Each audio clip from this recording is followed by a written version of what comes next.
Good evening and welcome to the April 7th, 2021 meeting of the Arlington County Planning Commission. I'm Jim Lantelmi, chair of the commission, and this is the second of two evenings scheduled for our public hearings. Tonight, after some reports, we will be hearing two items. First will be amendments to the Arlington County zoning ordinance, the Columbia Pike Neighborhoods Form-Based Code District, to allow architectural and site modifications to a site plan for 2400 Columbia Pike. And the second is a request under site plan number 445 to allow temporary conversion of 100 residential units to hotel use and a change in the parking ratio. There are some items I'm required to share with you now. For the safety of our staff and residents, we are holding this meeting virtually, as we have since July of 2020.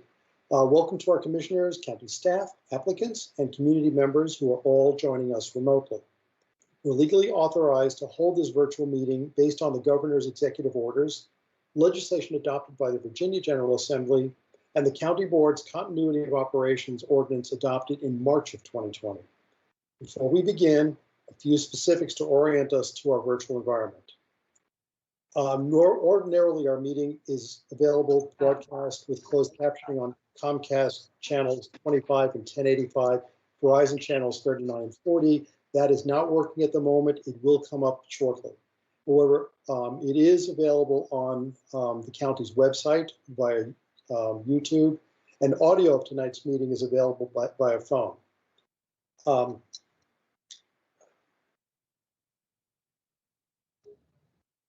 If anybody loses internet connectivity during tonight's meeting, please reconnect with us by phone.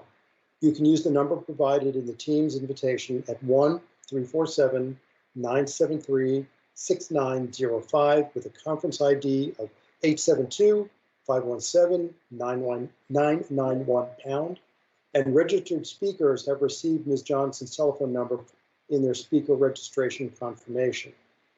For other presenters and speakers joining us through Microsoft Teams, please keep your phones and devices muted until you are called upon. Please turn off the sound to any other devices around you to minimize interference, and keep your camera turned off. When called upon to speak, you must be the one to unmute yourself by clicking on the microphone icon that's located on your meeting's command bar. The moderator does not have the ability to unmute you. If you're dialing in by phone, press *6 to unmute. Commissioners, you already know the drill to be recognized using the hand raise. For public speakers, you'll be called upon by the clerk at an assigned time, and the pre-registration to speak at today's hearing was required. We are not able to accommodate any additional speakers. Public comment will take place within the same timeframes as we have provided in in-person meeting. Speakers will have 3 minutes to comment as individuals, 5 minutes to speak if they're representing an organization. The speaking timer will be displayed on the screen by the clerk. If you're dialing in by phone and unable to see the screen, we will provide an audible warning when 30 seconds are remaining. You will be muted when your time has concluded. The meeting chat is active for presenters and commissioners who need technical assistance only. Do not use the meeting chat for discussions, public comments, questions about agenda items, or requests for more information. All the public comments must be shared verbally for the record during the assigned public testimony period. Finally, this is a public forum. Tonight's meeting is being recorded and will be posted to the county website. All information associated with tonight's meeting, whether written or spoken, is subject to the Virginia Freedom of Information Act requirements. Moving on to our agenda, first, I'm going to be seeking approval of the minutes from our March 8th and March 10th meetings. Does anybody have any further changes to what was sent around by Ms. Johnson? I did have some corrections that I believe Ms. Johnson has made. Yes. Thank you, Ms. Johnson. Can I hear a motion to approve the minutes of the March 8th and the March 10th meetings? Anyone? Mr. Chair? Yes. I move the Planning Commission approve its meeting minutes dated March 8th, 2021.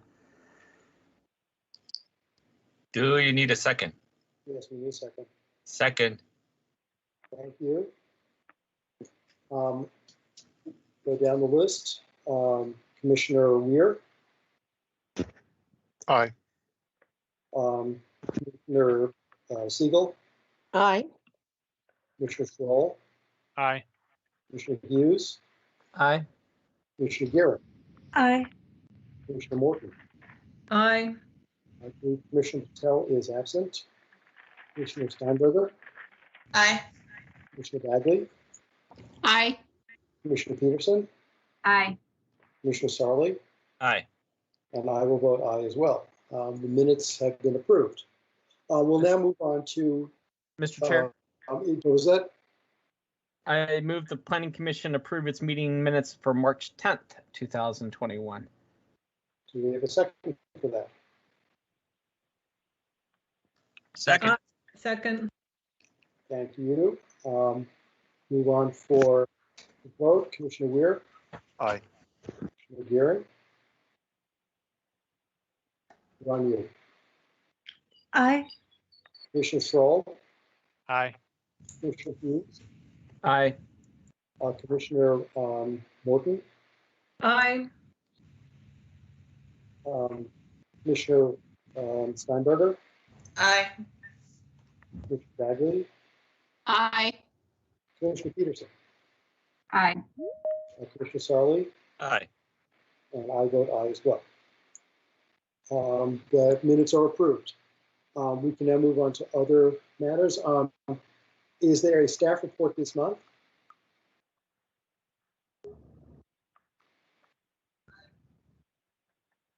Mr. Do you have anything to My apologies. No report this month. Thank you.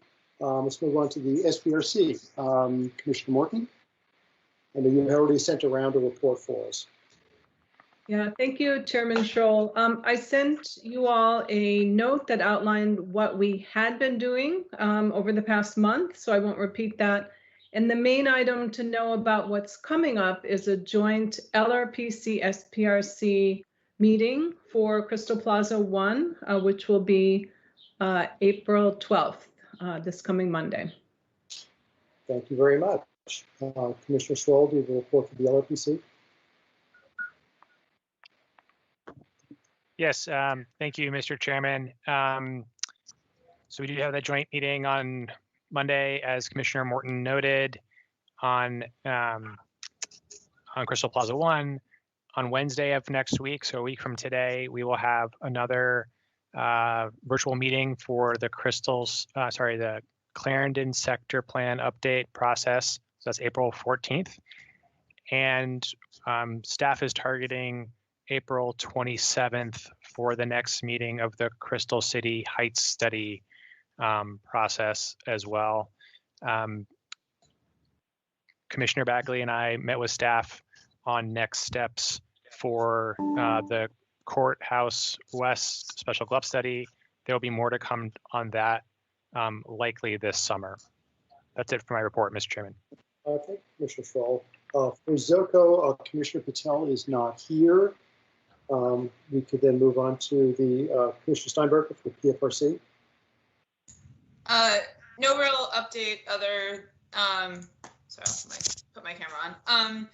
No real update, same as last month. We're waiting to schedule the next meeting for the art bus project. So anticipating we might have a meeting end of this month, though I think it might push into early May. Thank you.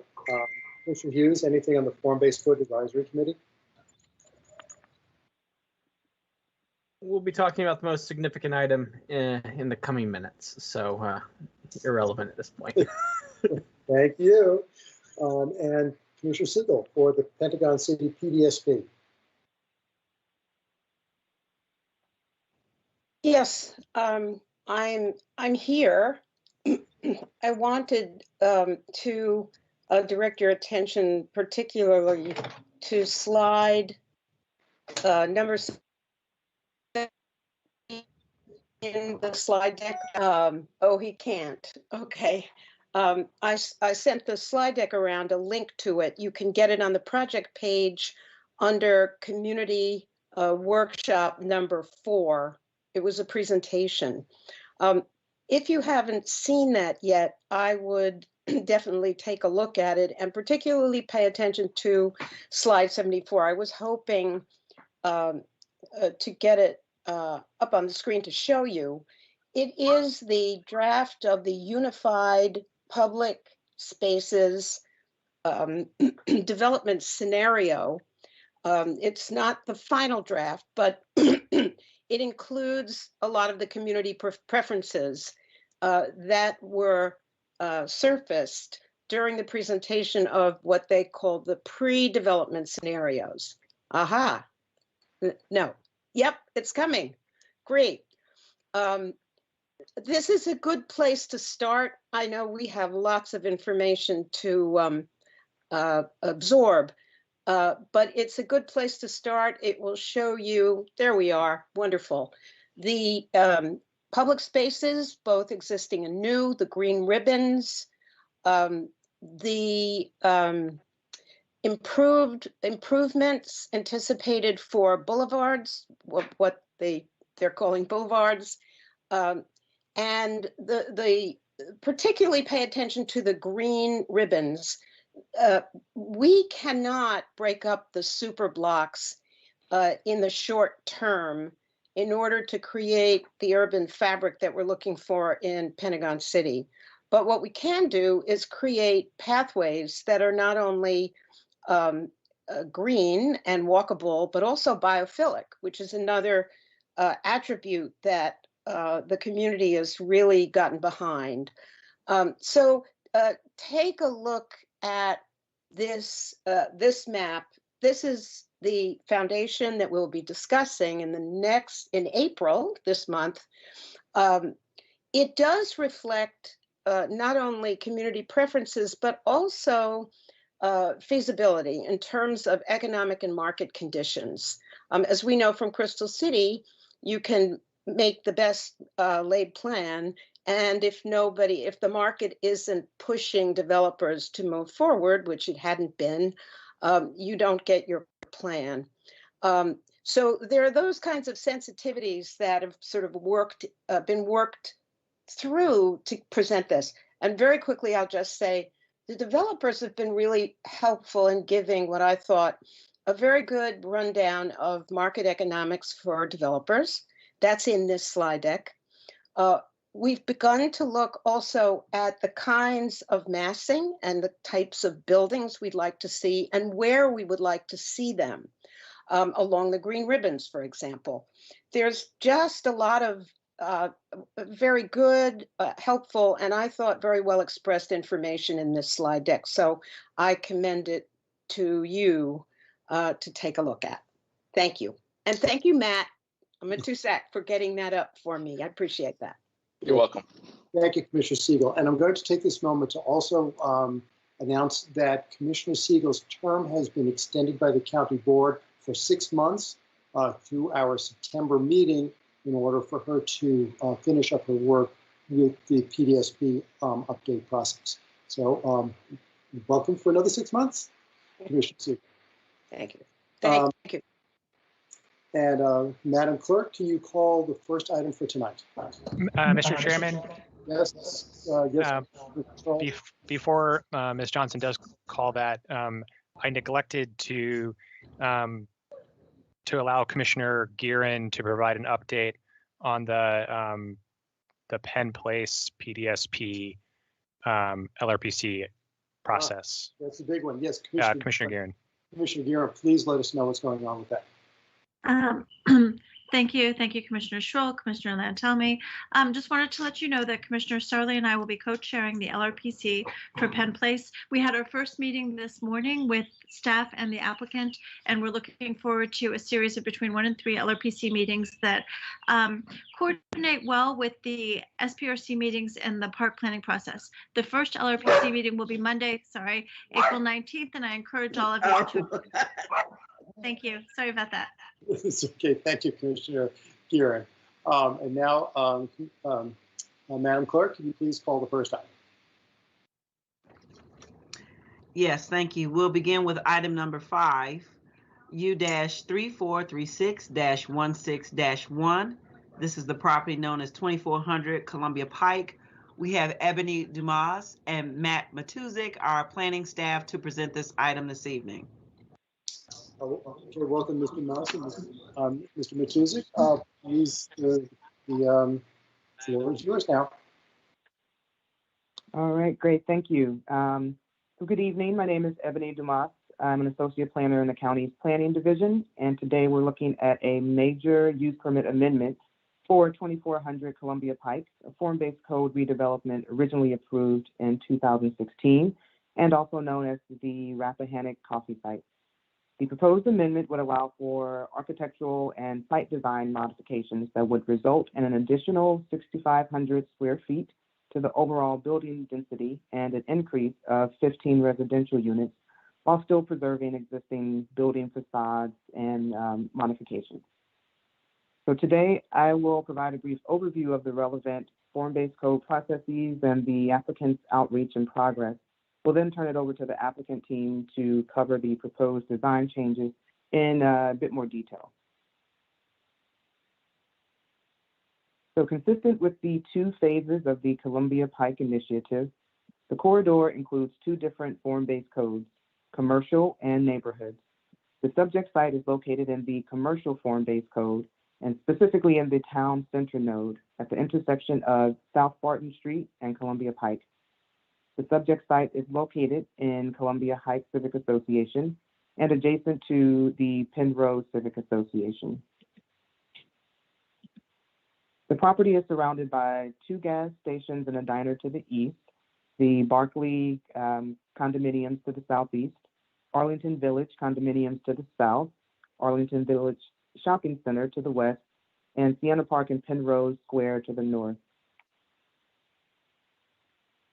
The property currently includes a vacant block corner and 3 detached one-story buildings sharing a rear parking lot.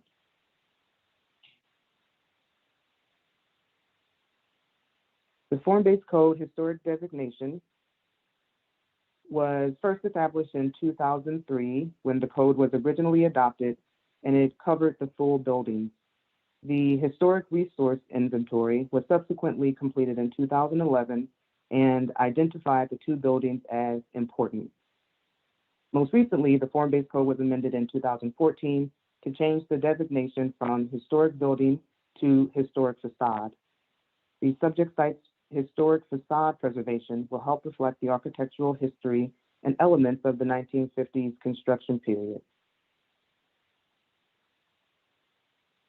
Once the site's ownership and design team changed, county staff reviewed the proposed changes in summer 2020. The design changes, when considered individually, may have triggered an administrative change or a minor use permit amendment, but when considered collectively, has been determined to be a major use permit amendment. The applicant will review all proposed design changes in detail, but a few of the major changes include an increase of 15 residential units, the addition of balconies on all facades, and increased parking spaces.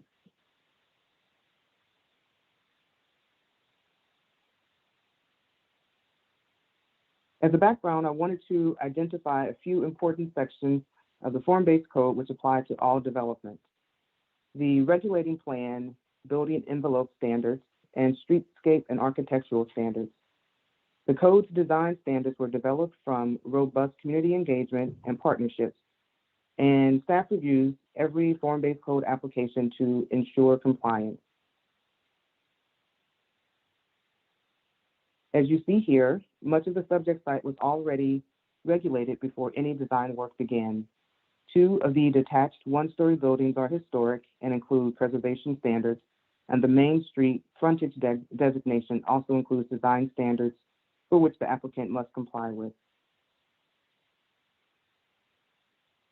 Here you see the approved design on top and the proposed design on bottom. The original use permit was for a 6-story mixed-use building and included 105 new residential market rate units and 13,000 square feet of ground floor retail, including 2 levels of below-grade parking containing approximately 140 spaces. The current proposal increases the overall square footage and increases the residential unit count to 120. The main residential entrance was also relocated from the center of the building to the east corner. And here you can also see the historic facades are outlined in red for context.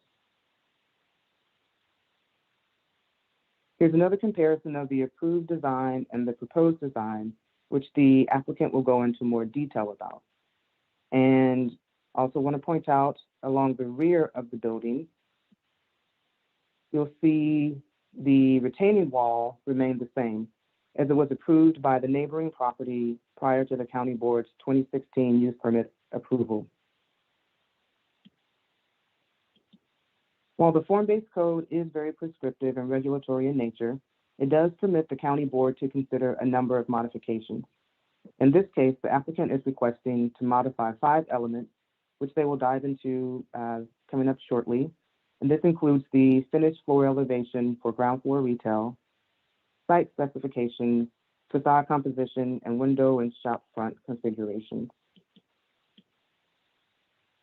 The applicant has worked with staff on the form-based code compliance, as well as HLRB on the historic facade preservation. In compliance with the form-based code, the applicant presented at the HLRB twice. Members saw the new design as an improvement, and the applicant was approved for a new certificate of appropriateness in January 2021. The applicant then presented at the Form-Based Code Advisory Working Group in February of this year, and the host association hosted the applicant at their March 8th meeting.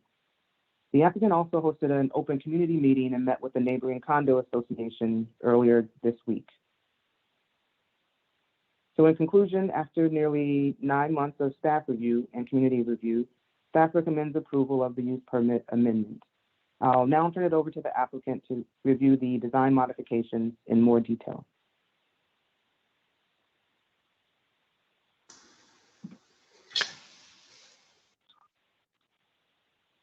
Thank you, Ebony. This is Matt Allman. I'm a land use attorney with the firm of Venable and Tysons.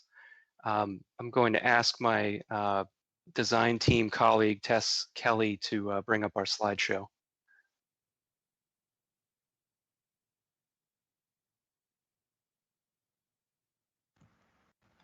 Okay, is that screen share working? Oh, just came up. Okay, thank you, Tess. So good evening, everyone, and thank you to Ebony and to Matt for their stewardship of this application.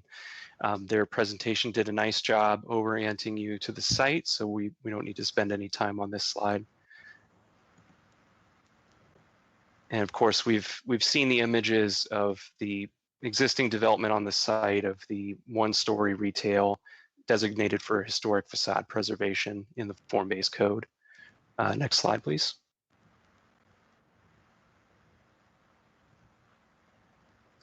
So I'll take just a brief moment to give a recap of the approved project and preview our proposal.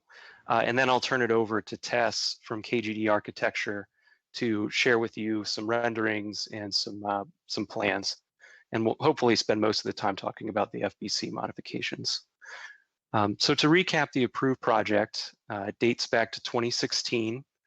That was a form-based code use permit for a 6-story building, 1 story of retail on the ground floor with 5 stories of residential use above, 105 units, and historic facade preservation along Columbia Pike. As we know, this project has not moved forward since its original approval, but there has been plenty of development activity up and down Columbia Pike. So it begs the question, what is going on with this 2016 approval that could be holding it back? Well, my client, YW Capital Development, acquired the site in June of 2020 and brought in KGD and a new landscape architect as well to look at the project and see what could be improved. And so here on this slide is some of the major findings that the design team came up with through their analysis. And what we're looking at is the approved ground floor plan from the 2016 building. And there are definitely some challenges here that need to be addressed. First, highlighted in yellow, you see 6 distinct retail bays, each at its unique slab elevation. which makes it very, very difficult to combine these spaces or to adjust the demising walls between them, which is very difficult for a retailer who might be looking at leasing space here. You can see that some of the spaces are a little bit shallower, some are a little bit narrower. It's just not the best layout for leasing purposes. Also, it's shaded in blue in the middle of the footprint is the residential lobby. And the impact of siting the lobby here is that it bifurcates the retail space on the ground floor and causes a lot of duplication for service corridors, retail access points and service elevators, things like that, back of house space. So again, just not a very efficient use of space here on the first floor. We also discovered that the retail parking for the development was at the form-based code bare minimum, which we don't believe meets realistic demand for retail parking along Columbia Pike. And then finally, in the upper right corner of this slide, we have a small building section showing how the upper stories were stepped back a minimum of 10 feet from the retail facades below. And that was done in deference to the historic preservation of the existing retail. But the negative downside of that move is that it really compromises the efficiency of those residential building floors on the upper stories. Next slide, please.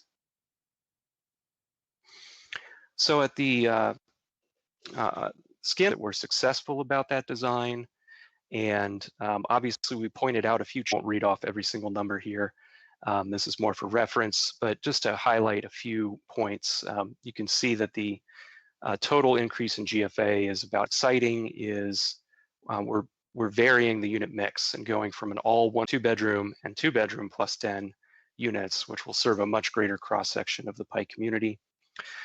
You can see the increase in parking, and she will be able to walk you around the building in more detail.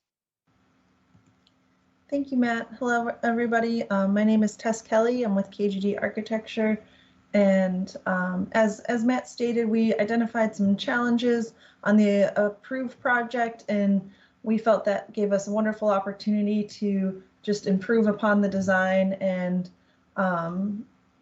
put together these proposed changes that we are about to walk through. So the first big opportunity that we saw was to move the residential entrance to the northeast corner, which would allow the remainder of the facade to be more consolidated retail. This also allows connected views from the residential amenity spaces through to the open space in the rear part of the site. We were able to consolidate the retail into 2 distinct retail bays rather than 6.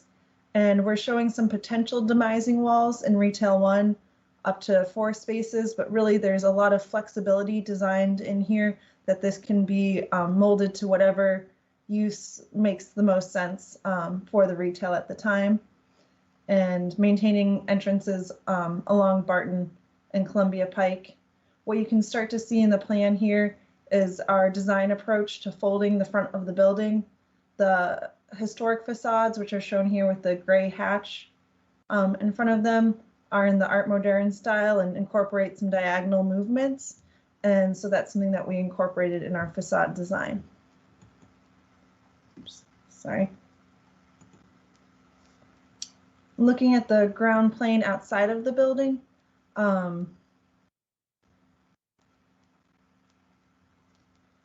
this is our proposed updates to the site. Again, the streetscape remains the same. There's a location here where there aren't street trees because this is a designated Columbia Pike bus stop. The same 3 parking spaces along Columbia Pike, and then the same streetscape along Barton as previously approved. Where you'll see our main updates is with the updates in our facade. We're allowing additional space for seating along Columbia Pike. And then we've extended the used space in the rear of the lot to include a permeable surface parking area to service the retail to make it more accessible to the neighborhood. And then the open space for the residents in the rear corner, as well as stormwater management and native planting. Just taking a closer look at the rear side of the property, since this has seen the most updates. You can start to see some shading devices and seating in that open contiguous lot area, the OCLA, as required by the form-based code, stormwater management planting, a gate to incorporate future access to a potential bike trail that Arlington County has identified coming through from the Barclay condominiums beyond, and then surface parking to help service that retail and activate the site. This is a rendering showing the OCLA space for the residents, and there will be a fence between the surface lot and the resident outdoor space, and this fence here is shown transparent, but would of course be solid wood fence in reality. And then there's a 7-foot wood fence at the rear of the property facing the Arlington Village.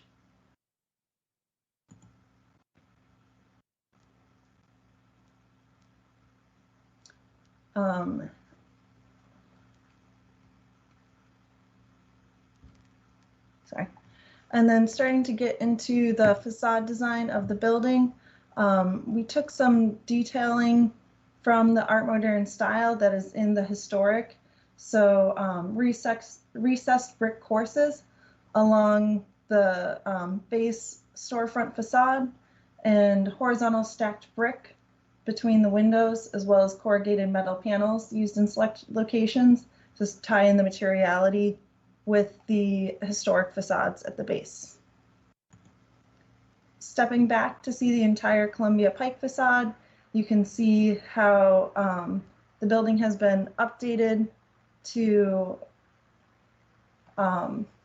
better tie into the surrounding community with the material use and scale, how the folding of that front facade reads through from the ground floor plane all the way up through the parapet, and how the balconies begin to help mark a rhythm at a more residential scale across the facade. Zooming in here on that residential entrance, you can see how that starts to activate the sidewalk here at the bus stop, and how we've created some green space against the building facade, and how the folding of the facade really helps to integrate the historic facades along the streetscape. This image is kind of looking back down Columbia Pike, kind of midway down the block, and you can see, again, this lighter brick is the historic facades, and how we can utilize that space created by the folds of the building to provide seating in the streetscape. To maintain connected interior retail all at the same height, there's a portion, one entrance on Columbia Pike that will be raised several inches and have a ramp and more of a front patio feel, so that can all be accessible and at the same height. And then swinging around to Barton Street, maintaining the same previously negotiated raised side area so that there can be retail entrances along the Barton Street as well. Here you start to see how the architecture wraps using the same materials, not just on the front main facade, but on the sides and back facades as well, and how the massing begins to break down with the balconies along the south-facing side of the building. And finally, from kind of the opposite corner, so this is floating over that surface parking lot, looking back at the building, you can see we've created a brick tower that kind of highlights our interior circulation. That's our elevators. On the interior, you can see how that residential amenity space here on the corner really has more openness and glassiness facing towards the deeper portion of the site. And you can see how the wood fence wraps the corner to the block wall that will provide more protection for our near neighbors here, the visually and for sound against the parking that is on the rear side of the building here.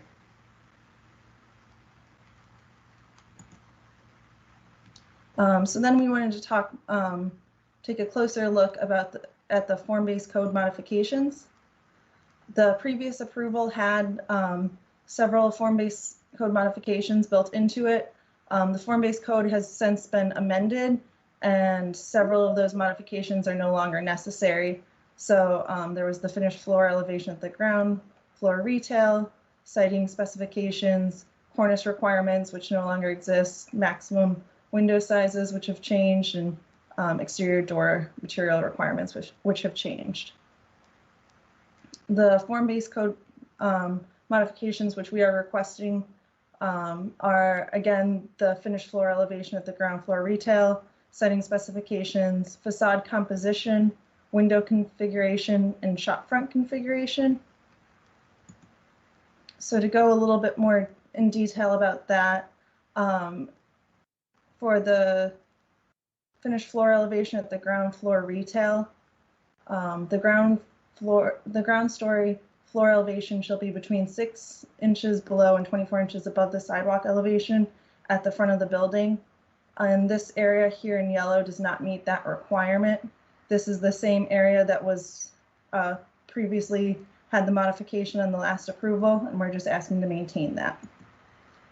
So here you see that Barton Street elevation with the same elevated sidewalk area to allow the retail entrances on that side.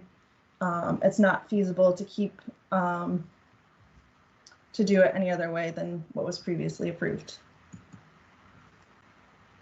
The second one is the siding specification, setbacks from the RBL. So we're still showing some setbacks that vary with the folding of the front facade, but previously the building had gotten a modification here to set back 10 feet. So we've reduced that setback amount, but still aren't meeting the staying 60% within the 3'6" of the RBL along the frontage. So this still requires a modification.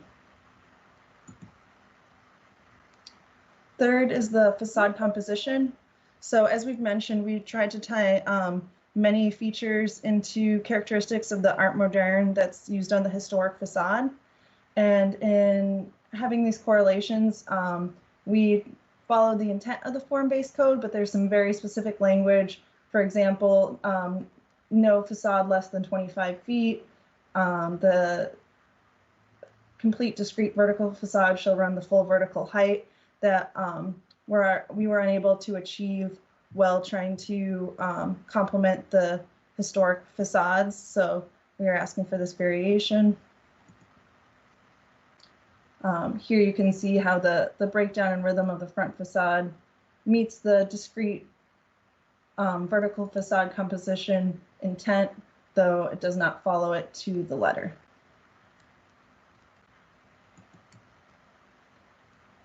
Similarly, the window configuration requirements on the form-based code are very specific, looking for vertically proportioned windows and with specific mutton requirements.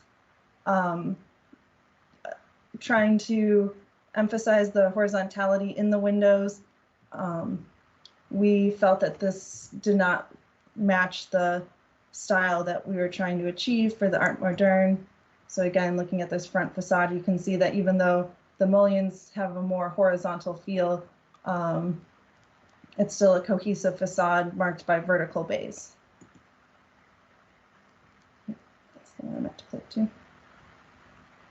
And so those are the 5 modifications we've proposed.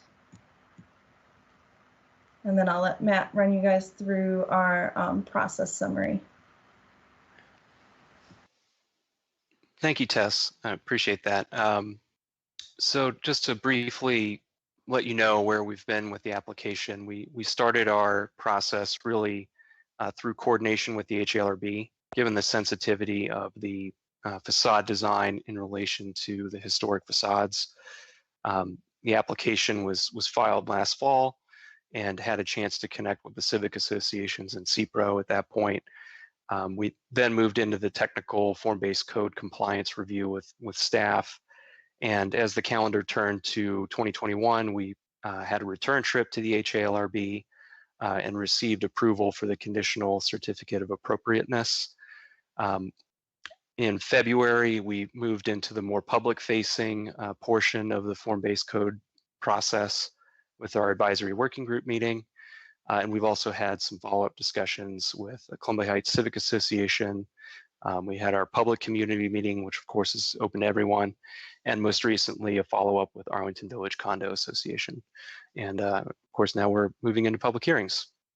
So that concludes our presentation, and we thank you for your consideration and happy to take any questions and feedback. Thank you very much. Madam Clerk, do we have any public commenters? Yes, we do. Let me share my screen.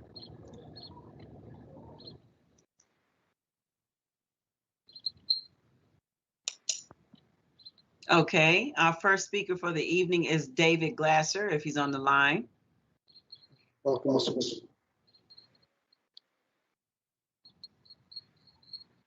Are you there?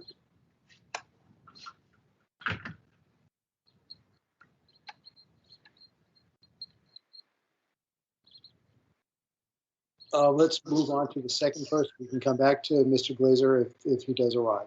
Ann Coughlin? Yes. Yes, I'm here speaking as a private member of the Arlington Village Condominium Association. I've been involved with both their parking committee for many years and was on their board at one time also. I have a concern I believe that the Planning Commission needs to look into, and it has to do not so much with the developer doing anything, but the Planning Commission, because I know there was a traffic study at one point, but I'm not sure if that has really been updated. And my concern is that going from 105 units to 120 units, and from 105 units that were all one bedroom to 120 that now cover not only one bedroom, but two bedroom and two bedroom with den, is going to increase the number of cars that need to be accommodated. And I'm not concerned right now about the parking, but I am concerned about the traffic pattern. And I think that needs to be looked at. The Planning Commission, I don't need to tell you the importance of Columbia Pike and the traffic that it carries. But I'm really concerned, especially as the pandemic slows down, how that's going to build up. On South Barton and Columbia Pike, there's not even right now a left turn signal. So that's going to be, I think, difficult, and it's something that needs to be looked into.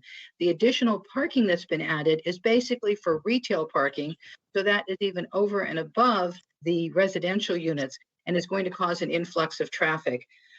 So that's one of the things that I'm concerned about. The second thing, and I think you'll probably hear about this from others, are privacy concerns. We know that this is going to be a major cultural change for people living in Arlington Village, and some of whom, especially in the first building, have lived there for over 30 years. Change needs to happen, and I think this building, I think the developers have done a really good job in making this building look good and trying to fit it into the neighborhood. One of the concerns is moving into where they have the parking, the new parking spaces, and making sure that there's adequate privacy between there and where Arlington Village, especially building 1 is. Right now, some of those units look right over, and they will continue to look over at cars. That can be easily accommodated not only with the fence, but possibly putting up some kind of a trellis or something which can accommodate plants and which will look good from both sides. I won't go more into that, but I think that's probably an important part. Also, if they're going to have pets, they have no pet relief area right now, and that's a concern. I think those are the major things that I wanted to bring up right now to the board, because in planning, I think those are things that need to be looked into, because these are all going to have an impact on the neighborhood. Thank you for the time. Thank you, Ms. Coughlin. Our next speaker is Nikita Queen. Ms. Queen. It's Dave Glazer. Did I miss the call from? Yes. I called Ms. Queen. We'll get back to you. So yes, you will be called. All right. Thank you, sir. Hello, my name is Lakedra Queen, and I'm actually a resident of Arlington Village. I live in Building 1, and I will also second the concerns that Anne has previously expressed, in that in the proposal there is a space for an outdoor lounge area. I believe it's being referred to as an ocola, which is next to the wooden fence, and behind that there will be also a parking lot. So my concern is the amount of noise that could arise due to that being a place that's meant to be for really social gatherings for the residents that are there. And so it wouldn't necessarily be people that are just sitting there and reading books and playing checkers, but there could potentially be parties, things of that nature. And because of where it's actually located, backing up to Arlington Village, the noise that may come from that is a concern. In addition to there being a privacy factor, because that area actually has a grading as such where the residents that are in Arlington Village can actually, like, you can see directly into that space, and it's almost at eye level. So any privacy would essentially go away. But I think ways that that could actually be addressed is with the noise factor. Number one is that I think the proposal is, having a wood fence, but instead, perhaps it could be considered that there is a brick wall instead. In addition to that, if there is a trellis or a pergola that goes higher than the proposed 7-foot fence or brick wall that would be there, it could act in two things as being both a noise help with the noise factor. Also, it would help with that being that eye-to-eye level with the privacy factor, and also just having some vegetation there that would also make that area a little bit more attractive. So those are my concerns, and I appreciate your time for allowing me to voice those concerns as a resident of Arlington Village. Thank you. Mr. Glazer will now go to you. I appreciate that. I'm sorry, I was fixing dinner. So I actually, like Ann said, I've this year lived here 30 years and I've seen a lot of change. I want to be a good neighbor to this developer. I understand that this property is going to be developed regardless, and we truly want to be a partner in this project.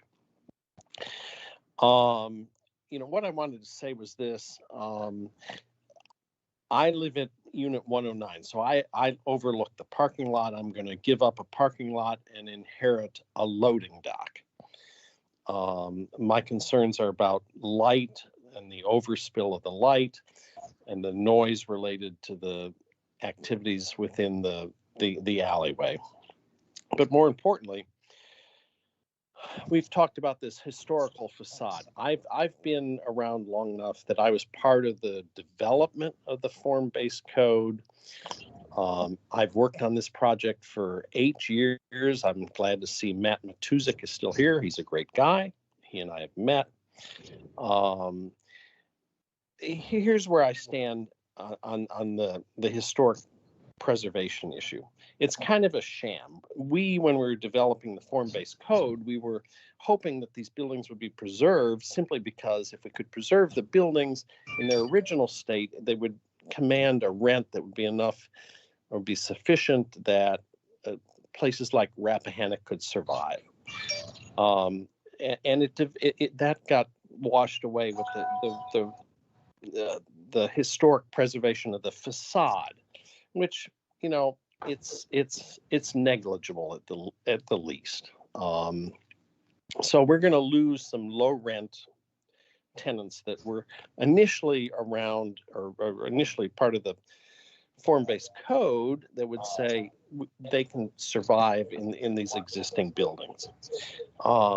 So tagging along on the historic issue, we in Arlington Village would certainly be very pleased to have some sort of wall between the properties that preserves our historic nature.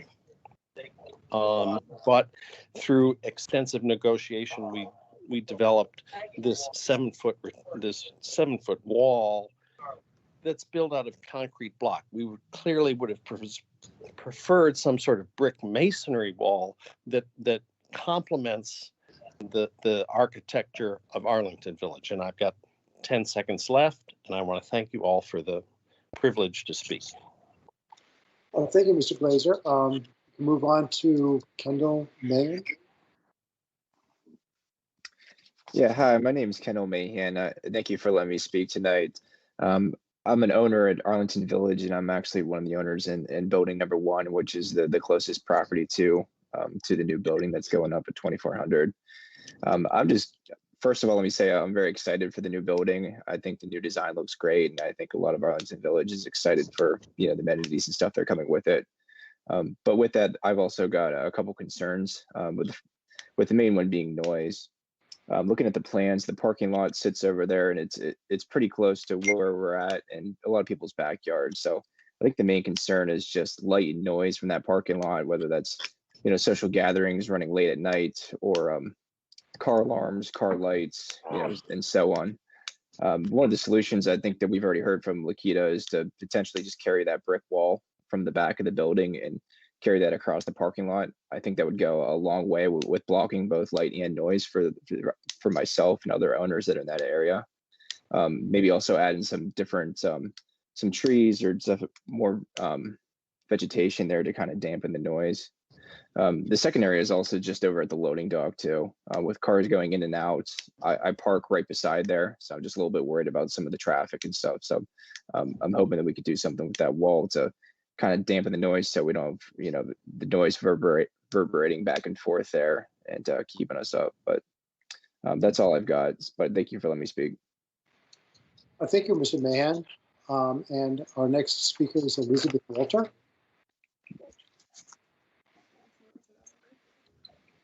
Welcome, Ms. Walter. You're here, you're on mute. If you're calling in, *6. Okay. We will then move on to Corey Jackson, and if Ms. Walter shows up, we will then go to her. Mr. Jackson. Good evening, everybody. My name is Corey Jackson. I'm an owner in Unit 110 of Arlington Village. The rear of my home and backyard, like David, will face the new development. My concerns today, like others, includes privacy. The previous developers had windows facing Arlington Village, which was not a pertinent concern, considering people didn't, people don't typically stare out those windows.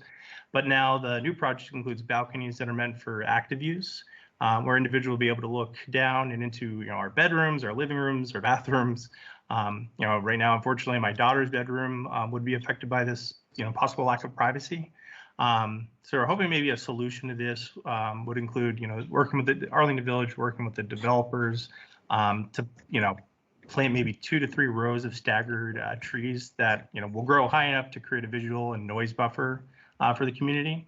The current plans, I believe, the drawings depict about 6 to 7 trees, which I don't believe would be sufficient. I believe maybe it should be closer to like 20 trees along the property line. To provide that privacy and sound barrier. So those are kind of my main concerns, like the other residents of Arlington Village. And thank you for taking the time to hear our concerns today. Thank you, Mr. Jackson. Our next speaker is Mary McNulty. Thank you. Thank you for this opportunity to express my concerns about the proposed project. I too live in the group of townhouses directly behind the proposed development and will be directly affected. Most of my concerns fall into 4 areas: noise and light, privacy, damage to our buildings during construction. We were built in 1939, and pets, particularly dogs. Significant noise and light will spill over into our homes from the newly added balconies, outdoor recreation area, surface parking lot, and from the loading dock. Privacy concerns arise again from the newly added balconies, the outdoor recreation area, and the surface parking lot. Please remember that there's a considerable grade difference between the new development and our existing homes. My neighbors have addressed these areas in greater detail, but it seems to me that first, a more significant buffer is needed. including better, higher fencing, additional and larger trees, and considerable landscaping. Someone mentioned pergolas and trellises and whatnot. Also, restricted hours for the loading dock and the outdoor recreation area will be needed, especially late at night. In terms of damage to our homes and our buildings, there were considerable negotiations with the previous owners of the project. We were promised a number of things, including monitoring devices on the nearby buildings, including my building, and repairs of any damages. I expect that all of that will be honored. In terms of pets, particularly dogs and outdoor cats, a pet park or some kind of pet relief area must be built in at the planning stage. The green space that was in the original plan has been converted into the surface parking lot and the outdoor recreation area. Part of those areas should be reassigned and converted to a pet park or pet relief area. And I would suggest just design in the trash receptacles for the pet waste right from the start. Also, pets, or at least dogs and outdoor cats, should be registered with the management, including a photograph, so that they can be identified. Thank you again for this opportunity to speak. I think there are considerable opportunities to minimize the adverse effects on our homes and our enjoyment of them. And I ask you to please seriously consider the impact of this development on our long-established townhouse. Thank you again. Thank you, Ms. McNulty. Is Elizabeth Walter available? I think she's in the room, virtual room. If not, we can move on to Roy Shannon, representing the Arlington Village Condo Association. Good evening, members of the Planning Commission. My name is Roy Shannon. I'm with the law firm of Shannon, Mullins, and Wright, and we represent Arlington Village. A number of the members of our association have spoken and sort of identified the key issues for the association. I will say that Matt and his team with the developer were gracious enough to have an event for us a couple days ago where they spoke to the community and heard our concerns. So I don't think this is anything new for them, but we do want to make the Planning Commission aware of these items that we are facing. And again, there's a number of agreements between the developer and the Arlington Village that carried over from before, so those will be honored. However, those agreements were made during the old plan. And I think as the Planning Commission knows that the changes that were made with this development were made to increase its value. And part of that also increases its use. And primarily when you look at the larger commercial or retail bays, they allow for more flexibility or combining of them to have larger retail facilities. With that usually means more deliveries, more trucks, more product, and that delivery bay faces Arlington Village. So with this, even though there's more commercial space that is brought into this, there is, more importantly, a greater chance of more intense use. And those trucks make noise when they come and go. So that is one big issue for us. The other significant issue along that property line is the balconies. We don't deny that outdoor space is a premium, especially with COVID. So balconies are there. But balconies are definitely an intensification of use. Before, when you look out windows, think of a hotel, people usually don't stand and look out windows that long. When you're out at a balcony, you sit out and you face out. And when the members of this building or the owners of these units, when they face out, they're going to be looking into Arlington Village's, their bedrooms and their living rooms. So because this has turned from an inactive use to a very active use with balconies, that is a big privacy concern for us. With that is the noise that's generated. Now, granted, balconies don't have big parties with 10 people on a balcony, but there is increased noise and activity there. So privacy is a very big concern. I think it can easily be addressed by additional screening trees. The Arlington Village homes are not that tall. I think it's 20 feet. So nice sized trees along that property line would be very beneficial to create a nice screening effect. In terms of the parking space now that was open space, that is a big concern. The pet relief areas is a concern, and I know that's not necessarily before the planning commission. It might be more appropriate for site plan, but we went from an open space to a parking lot, and that is obviously a concern. It's impervious. Again, surface parking lots are much more valuable now after COVID, realizing the use of them. Setting that aside, it's still a significant change. And unfortunately, at this point, we don't have any opportunity to negotiate because those agreements were struck under a different plan.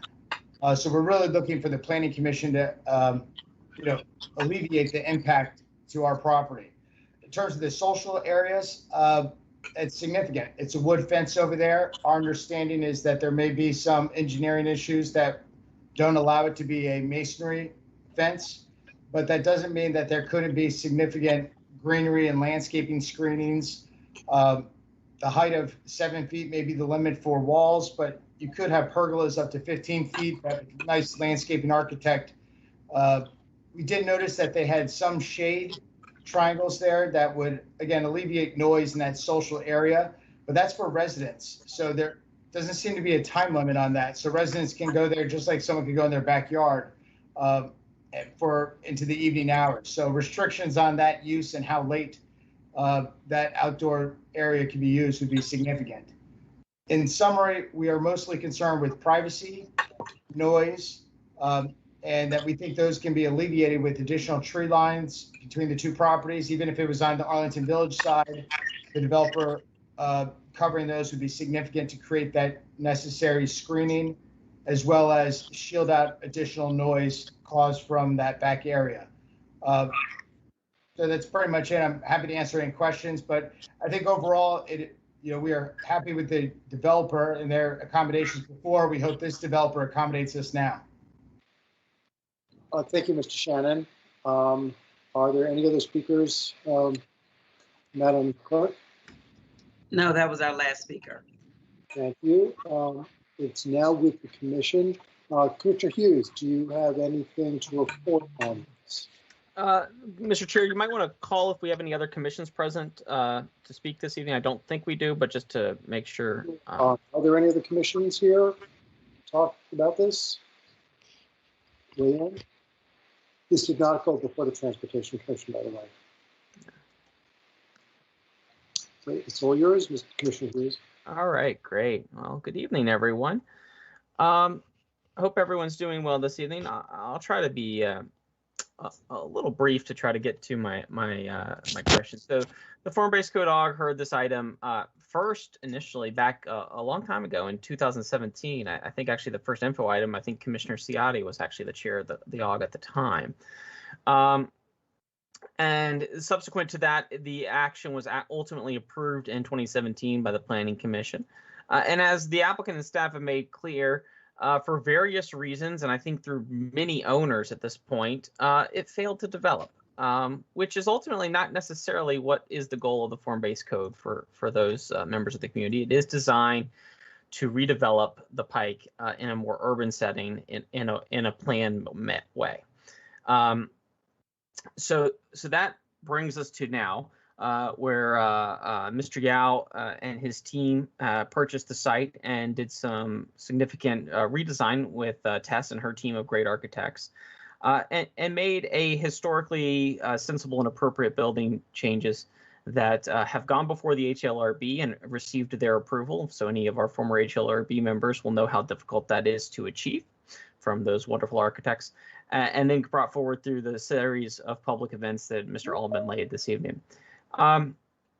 So I want to kind of go through some of the items I heard in public testimony, and just real quickly, we'll let staff opine upon the traffic study updates, and then almost all of the other comments kind of revolve around the wall and the abutting property, how you abut your neighbor, and isn't that appropriate after talking to you all last Monday? And I want to let all of my fellow colleagues know, and I think the representative from the association gave a little bit of a briefing there. There was a need and there was a negotiation between the association at the time in 2017 for the inclusion of a wall. And if Tess or Matt, would either of you two be able to pull up the wall, please? I just think it will help my fellow commissioners as we move forward. Picture, anybody could help me? No one. Yep, 1 second. Let me get the screen share going. Thank you, Tess. No problem. So this is an enlargement of that wall design from the previous agreement. Yeah. And so, and what's excellent for my fellow commissioners to know, this is a varying concrete, fully colored concrete block wall that was negotiated between the previous owner of the site and the association. You'll note that it does abut the property line pretty strongly with a very minimal spot for any tree plantings. And then if you notice to the right, the Okla area that the applicant has revised and the parking lot down there on the right side, that's where the wood fence is predominantly down here. Thank you, Tess. The 7 foot. So this is a 7-foot block wall there and a 7-foot fence there. And you can see the end of the property line and the plantings that are being provided. I will sort of frame the conversation, let my fellow commissioners structure their questions around that so they have that background and lead up. But it's important for all of us all to realize that there was a great deal of negotiations around that blue line at the time. And at the other time, the outdoor Okla and light area was a much more less intense sort of zone of parking. It was a different structure. Their Tess has even got it, and you can almost ignore the part to the right there. Tess, you got them already. So that was our 2017 approval. And Tess, if you don't mind going back to that 7-foot wall fence, just so I can make sure, because I just want to highlight areas over done. The loading dock is more or less right there. Thank you. So there is a 7-foot tall masonry wall shielding the adjacent condo owners from that. And I also want to say Arlington Village Condos, for anyone who has not been there, is a beautiful beautiful historic. It's a historic designation within our community. It's a wonderful owner community. I know so many of my neighbors have lived there over time, and it has gorgeous mature trees across its site that are well maintained by the owners. So for all those who have not gone down there to find Arlington Village, I encourage you to take a trip down there. With that, Commissioner Lantomi, I will turn the suggested order of my conversation topics remain the same, focusing first, of course, on architectural changes that we have from the 2017 approval, and then primarily for the items issued, I would consolidate them into the abutting adjacent lot line and its various forms. Thank you, Commissioner Hughes. I appreciate it. This is now with the commission. If any commissioners have questions for the applicant or for the staff or anybody else, now's the time to start raising your hands. One thing to keep in mind is that we are, and Mr. Hughes, correct me if I'm wrong, we're really looking at the changes between the 2016 approval and the modifications that are being asked for now. We're really not here to revisit the original plan. Well, like the Supreme Court, we can always change our minds on it. But to my own fellow commissioners, I do think it's also important for us to remember the deference that we should show to our previous approvals and how that impacts not only one site, but the entire community and how it's perceived. One of the tenets within the form-based code is a predictability both from the community side and the developer side. And that is something that is very valued across the pike in all of 11 civic associations that we have, is that consistent approach that expectations must be held on both sides of the coin, both to the developer who deserves expectations and predictability, and to the neighbors who deserve expectations and predictability. With that, Commissioner Lantomi, I'll be quiet. Thank you, Commissioner Hughes. Commissioner Weir had his hand up first, followed by Commissioner Guerin.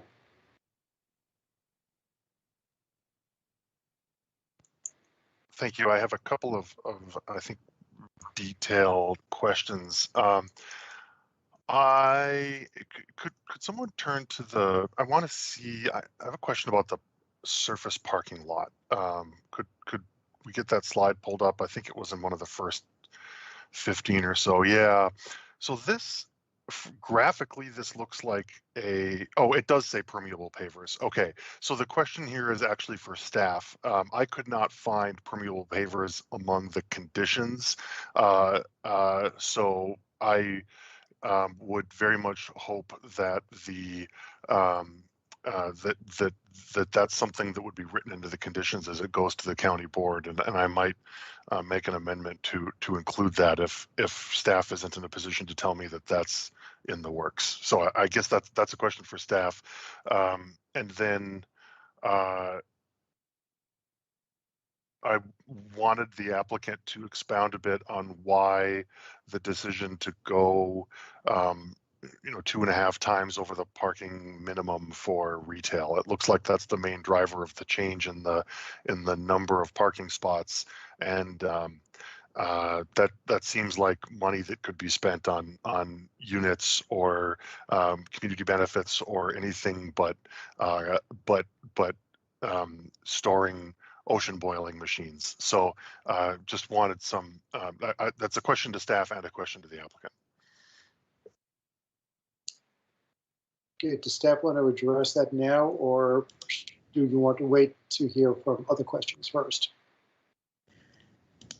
I just wanted to share that, thanks for pointing that out. And DES is not here tonight, but has worked on the condition language. And so that's definitely something that we can look into and work on tonight or tomorrow.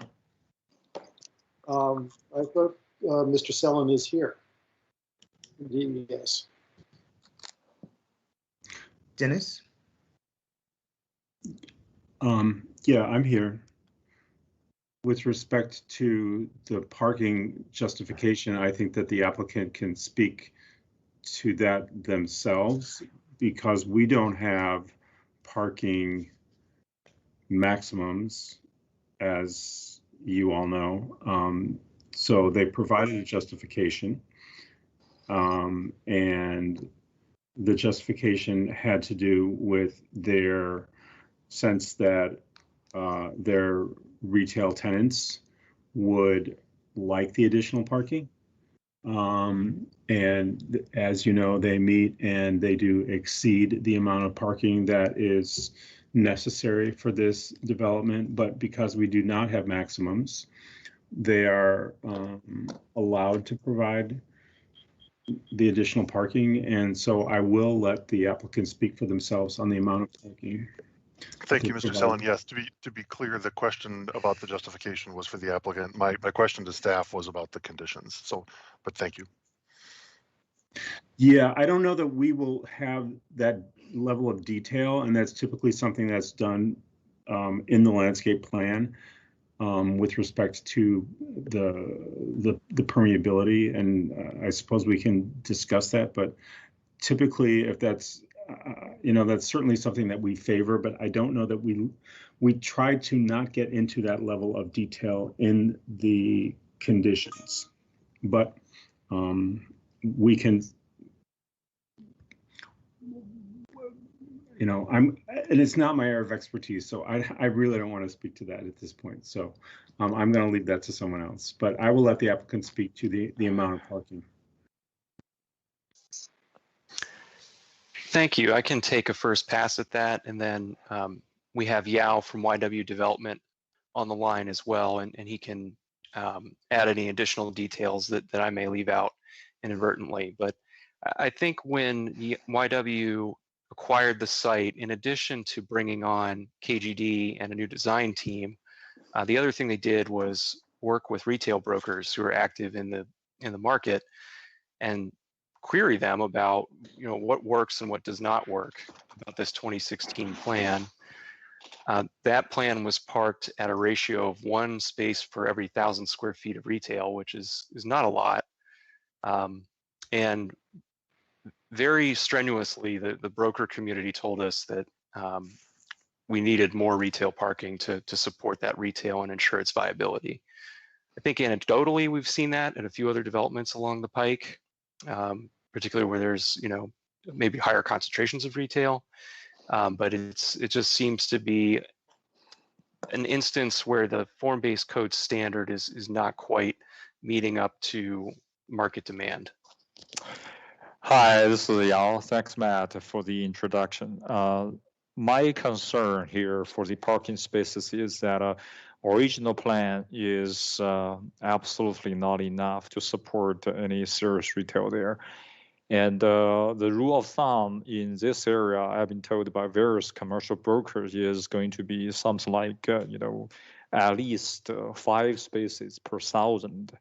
And even with the addition of about 34 spaces we have here, a lot of brokers still feel that that's barely enough to support the retail spaces there. And I have to note that, according to FBC, we cannot do any residentials on the first floor. So we are sort of, more or less forced to take the space as retail. And without the parking, simply the businesses cannot survive. One example I can give you is that Trafalgar development. They have about 9,000 square feet of retail on Columbia Pike, and they have been on the market for about 3 years, still no takers. And one, I think the most important reason for this is their lack of parking. They have a dedicated parking, I think after they change their plans, they have probably about 16 parking spaces now. But nobody is going to take that space with this limited number of parkings. So we are more or less kind of forced to add a little bit more surface parking here in order to ensure that a potential tenant will survive there. Okay, thank you. Let me move on to Commissioner Guerin.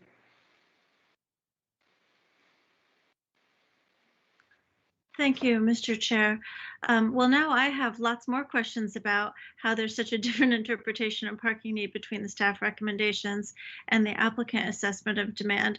And I'd really like to hear that from Mr. Sullen, whom who's become such a great guide to PC as we go forward on these projects. But I raised my hand because my question was about the issues with the wall and the fence. And I greatly appreciate Commissioner Hughes' reminder that we did hear this just a few years ago. I remember this, and I remember a lot of the concerns were with the potential for lights of vehicles that were parking in the evening to potentially provide some sort of light pollution.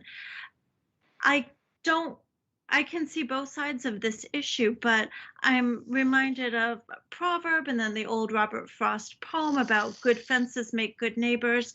And it seems like this seems a very reasonable request. While we don't like to change things that we've agreed to before, sometimes conditions change or we get more information, or now with the pandemic, more and more people are spending time outside and they're valuing that little privacy they have. So I guess I'd like a better understanding of why maybe a taller barrier wasn't considered.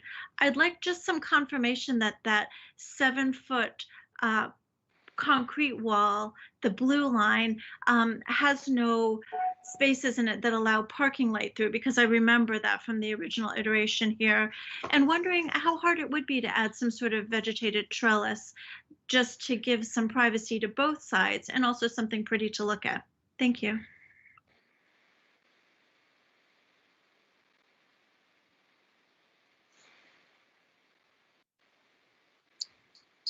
That would be for staff or applicant. Thank you. It'd probably be best for the applicant, Commissioner Latomi, and they've already brought up a wonderful rendering.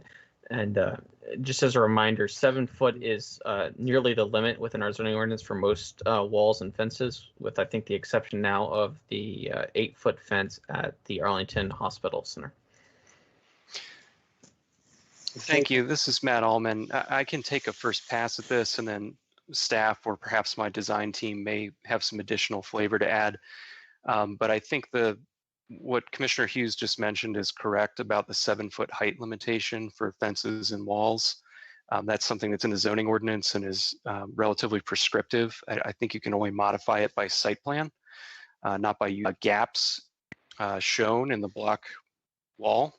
So perhaps that's something that could be read at, because we know how important this design was to folks when it was.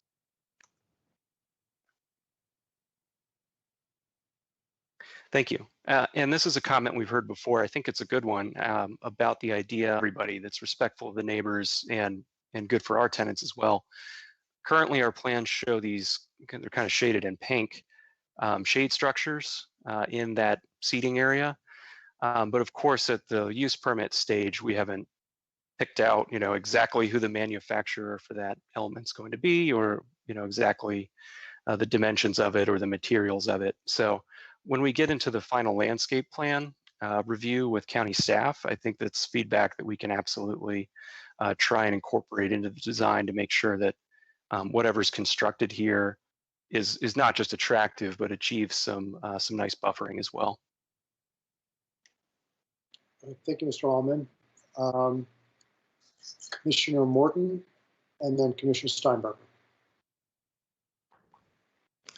Thank you very much, Chair Lantelmi. I just had a few comments about the historic buildings and architecture. I don't know anything about the conversations that transpired, but this does seem like a really good example of where the HLRB was able to work productively with the applicant. As you know, we just had another facade preservation project in Courthouse Square. It was another important building.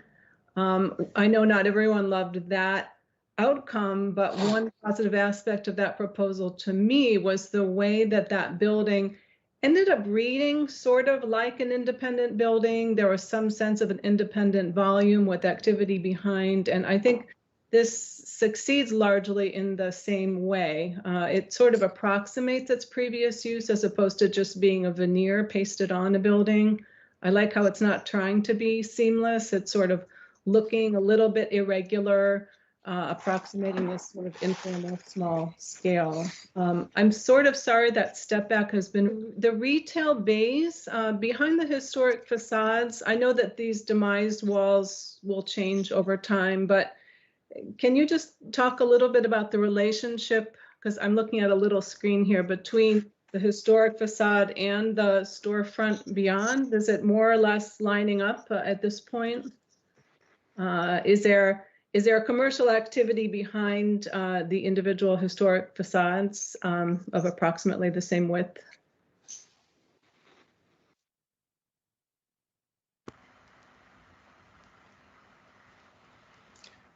Tess, that might be a good question for the KGD team, but I believe the answer is yes, is that it's designed flexibly enough to where there would be, commercial activity behind the historic component.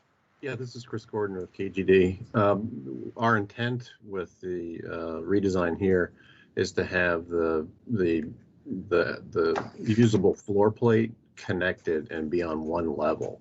So we think that this improves the viability of the actual historic storefront having a viable retailer behind it.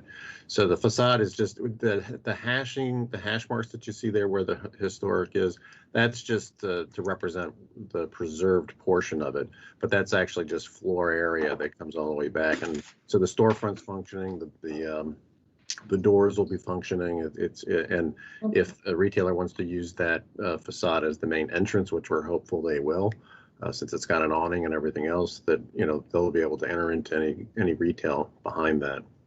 So it can be one complete retailer, or it could be as many as 4 or 5. Okay, thank you. It's nice to know, for example, the entrances remain entrances, et cetera. Yes. So, thank you. Commissioner Steinberger, you're next. Thank you. I really wanted to, initially I was raise my hand to associate myself with Commissioner Guerin's comments and really advocate for sort of whatever can be done to kind of beautify the wall divider that we talked about. I certainly think that that is a benefit to the existing townhouses and really a benefit to the development that we're discussing now and the residents of the to be constructed property. But after also hearing Commissioner Morton's very insightful comments, I also wanted to associate myself with her comments as well with regards to the facade preservation and really making that facade entrance, a usable point of entry to, an ongoing retail concern, at the site. So thank you. Thank you, Commissioner Steinberger. Do we have any other commissioners have questions about our first group of our first topic? We have touched upon a number of the community concerns that were voiced by our public commenters as in this last conversation.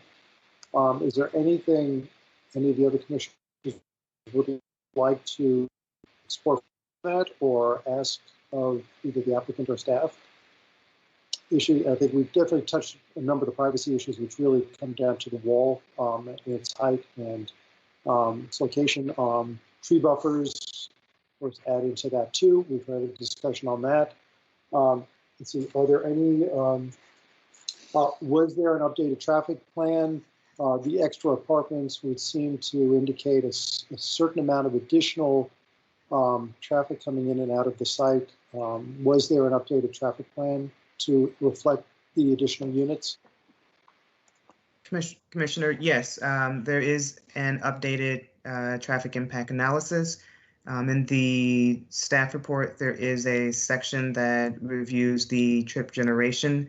And I guess I would also note that the form-based code requires a traffic impact analysis if the development has 150 or more dwelling units. And so we do appreciate that the applicant has moved forward with doing a TIA each time, even though they still have not hit that 150 mark. I think is there a TDM plan for this? I'm sorry, what was that last question? Transportation demand management plan for the building. So, so Commissioner Lantomi, again, it's a use permit, not a site plan, with respect to the conditions and how it is. And this is our oldest of our form-based codes. So this one is predates the neighborhoods code. So I will say one thing coming up in the future is possible changes for environmental standards within the commercial district to include a stronger commitment to environmental standards. We should see that coming forward, especially with our Fillmore Garden one to come in the future. Thank you, Commissioner Hughes. Are there any other questions? Commissioner Sarli. I'm just going to contribute to the conversation with Commissioner Weir, and I don't know if this is correct, but I think on that impervious paver thing, in our February 17th form-based code meeting, they mentioned that there's a stormwater retention tank under that or facility. And I think that was some of the reasoning for that parking, that they can't plant or get rid of some of the parkings. I think that conversation came up. I don't know if Commissioner Hughes remembers that, but it's just something that I think to pursue that conversation with staff. That was a little bit of a understanding that I had.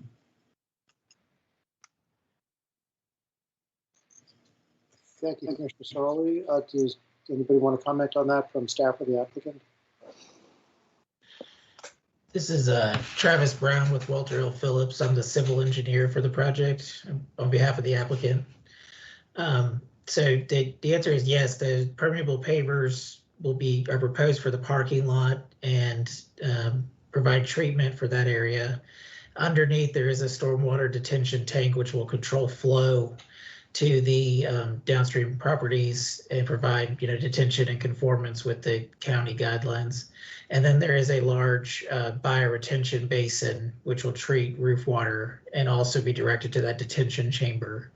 So all of those together will work to meet the county and state requirements, which are pretty significant, at this time. So, we fully intend to provide the permeable pavement. There's, some additional information and some additional analysis and testing that has to be done to soils and things like that. So typically, we work with staff through the final engineering process to determine, how much of that can be permeable and how that all works. But at this point, we're confident that this design will be sufficient and we'll move forward with it. Thank you. That was good information. Commissioner Steinberger?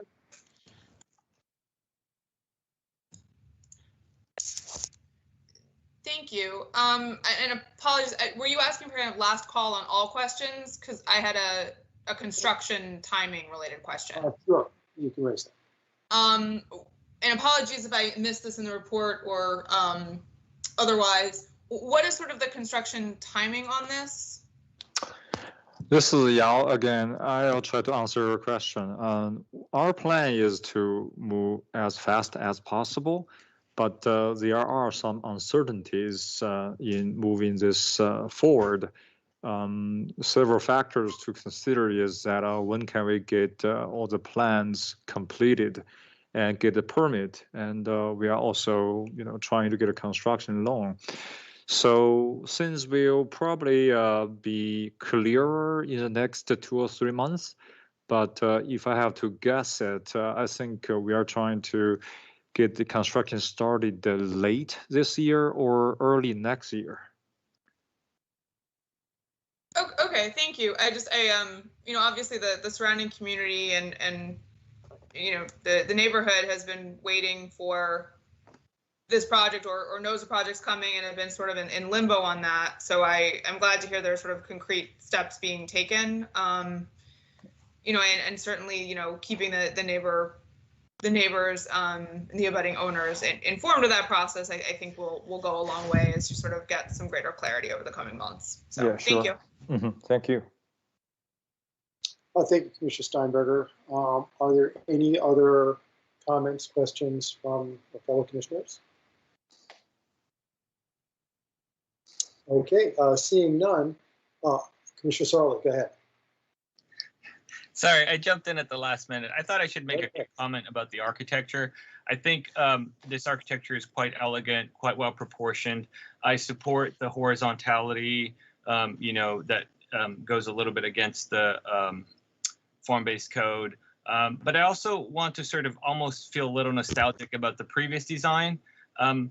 I personally wasn't that fond of it, but I thought there was some creativity in there and there was a little bit of risk-taking that, perhaps this project or this design doesn't quite, isn't quite as aggressive. And I think, it's a really great project and I don't want to offend anybody. But, I think we ought to at least sort of raise a toast or something for the boldness and the sort of radical approach that the previous design team had. And I think, I would love to sort of perhaps encourage a little bit of bold moves once in a while. It doesn't have to be every project. And I think, again, this project is very elegant. It has exquisite proportioning and detailing.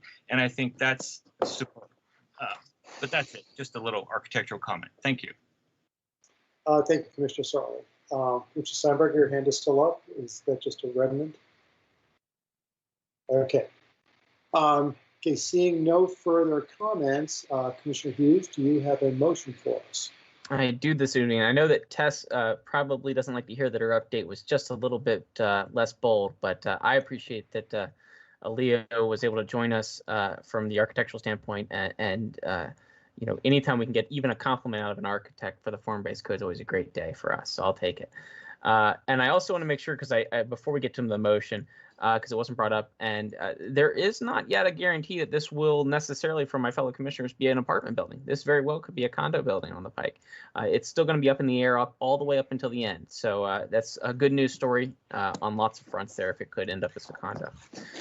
With that, Mr. Chair, I move that the Planning Commission recommend the County Board approve the subject use permit amendment to facilitate architectural and site design modifications that would result in the addition of 6,500 square feet to the overall building density, and an increase of 15 residential units with preservation for existing building facades and modifications for finished floor elevations for ground floor retail, siding specifications, facade composition, window and shopfront configurations, subject to the conditions of the staff report. Dated. Thank you, Commissioner Gearing. Do we have any further discussion about? Recommend that the Planning Commission further recommends that the approved conditions of this site require that the surface parking lot and the outlot be made of pervious materials. Second. And I would like to speak to this briefly. Thank you.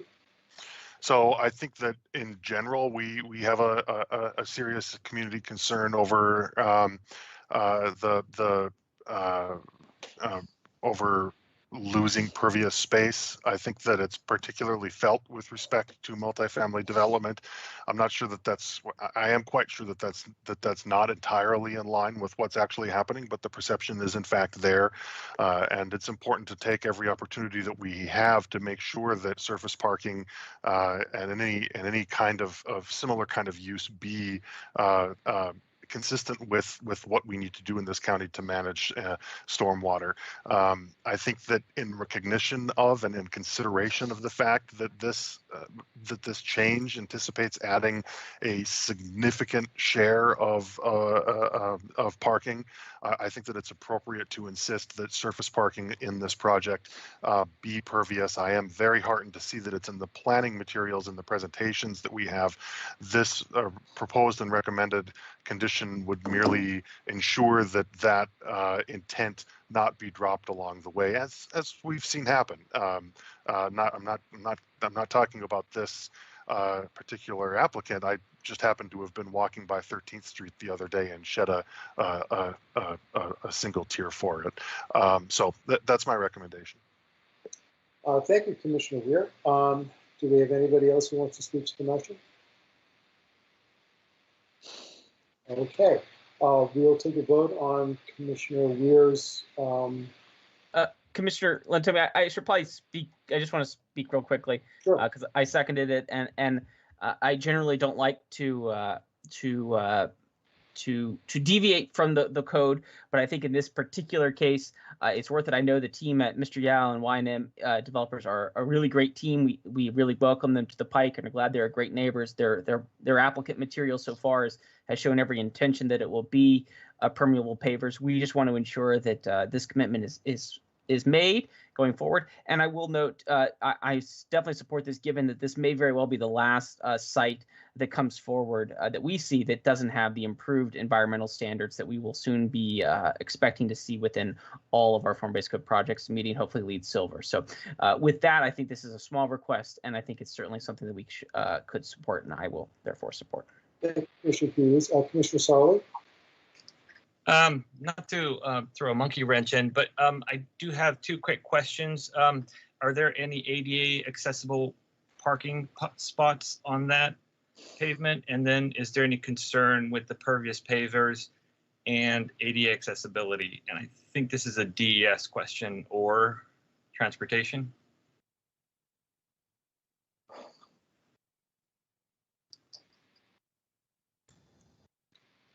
Staff, anybody from staff want to address that?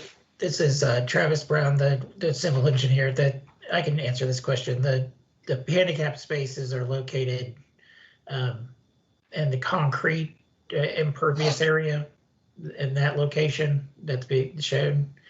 And so they are outside of the permeable pavers. So we took that consideration into account when locating those. Perfect, thank you. Thank you. Any other commissioners looking to speak? Mr. Chair, I would like to seek unanimous consent to amend the motion to specify surface parking other than spots dedicated for the mobility impaired. And I can put that on the I can share that momentarily. Okay, and hearing no objection, that has been made. Okay, Commissioner Peterson. Thank you very much, Chair. I had a question about the necessity of this amendment, which I completely support the purpose of. I think stormwater retention is very important. If the design of the project has this stormwater retention capsule underneath this particular spot, is this permeable space required anyway? And so this amendment is kind of more just setting a standard for the future and kind of showing our intent of that this is important, rather than this is going to have to be permeable since they've got the retention capsule underneath it. So I guess just a practical question. Commissioner Latomi, would you mind if I tried to take a response to this? Yes, please do. So Commissioner Peterson, I'm reminded of Commissioner Iacomini's always told me belts and suspenders was the term she always liked to use with respect to issues like this. It's not a fait incomplete that it will be permeable, and there is always the slight, although unlikely chance that it could be changed at the final landscape design post approval by both the county board and ourselves as an administrative item within staff's purview. What this action would do is codify. If the county board were to accept it and put it into the conditions, it would just simply codify those as a conditional language, which therefore would remove the ability for staff to consider it as an administrative change without coming back to the county board and possibly us, depending on it, for that condition of change. So hopefully that answers your questions. And again, now I'm becoming so senior, I need like my gray hair to remind me of my first years, because I'm always reminded when I first asked a similar question as a commissioner, and the response was belt and suspenders, Mr. Hughes, belt and suspenders. Okay, well, thank you very much. I appreciate the response, and I definitely support anything we can do to improve stormwater in Arlington. So thanks. Thank you, Commissioners. At this point, let's move on to a vote for the motion that Commissioner Weir has put forward. Getting ready now. Commissioner Weir? Aye. Commissioner Siegel? Aye. Commissioner Gira? Aye. Commissioner Schroll? Aye. Commissioner Hughes? Aye. Commissioner Morton? Aye. Commissioner Steinberger? Aye. Commissioner Bagley? Aye. Commissioner Peterson? Aye. Commissioner Sarley? Aye. And I will vote aye as well. It passes unanimously. Now we will move on to the main motion. Commissioner Weir? Aye. Commissioner Siegel? Aye. Yes, that's why. Aye. Commissioner Hughes? Aye. Commissioner Garrett? Aye. Commissioner Morton? Aye. Commissioner Steinberger? Aye. Commissioner Bagley? Aye. Commissioner Peterson? Aye. Commissioner Sarley? Aye. And I vote aye as well. It passes unanimously. Thank you, staff. Thank you, the applicant, and thank you for the community members who have shown up and voiced their concerns with this project. It sounds like you will be able to work with this applicant to continue to raise your concern. But it looks as though you will be getting some new neighbors. Will the end work out well for this neighborhood? It seemed very well with the neighborhood-based citizens. So, thank you all for your attendance tonight. And Madam Clerk, can you call the second item? Sure. The second item and the last item for the evening is site plan number 445 at 1555 Wilson property. We have Kevin Lamb to present this item this evening. Mr. Lamb, please go ahead. Good evening, Commissioners. My name is Kevin Lamb, and I'm the planning lead for the major site plan amendment for site plan number 445. So the subject item for tonight is a site plan amendment for a temporary conversion of up to 100 units from residential use to hotel use at the Highlands project for up to 5 years, and a modification to the hotel parking ratio. The Highlands project is located at 1555 Wilson Boulevard in West Roslyn. The site is bordered by atrium condos to the north, a commercial office building and ground floor Safeway to the east, commercial office buildings to the south, and the Heights Building school site to the west. Site plan 445 consists of 2 residential buildings with ground floor retail, a new fire station 10, and the redesigned Roslyn Highlands Park. So the east building contains 559 units, and the west building contains 331 units, for a total of 890 units. So the site is currently under construction and is anticipated to open this summer. The site is zoned CO mixed use and has a GLUP designation of high office apartment hotel. The site is also located in the Western Roslyn Coordinated Redevelopment District, a special planning area of the GLUP. The redevelopment of these parcels was envisioned in the 2015 Western Roslyn Area Plan with the primary goal of redevelopment of aging public facilities and the promotion of new mixed-use development, which could include, as you can see here, residential, office, hotel, and retail uses. So the proposed hotel use is permitted in the site zoning, GLUP, and the RAB. So moving on to the proposal, all 100 temporary hotel units will be upgraded to meet the building code standards for hotel use, and 5 of the units will be accessible units.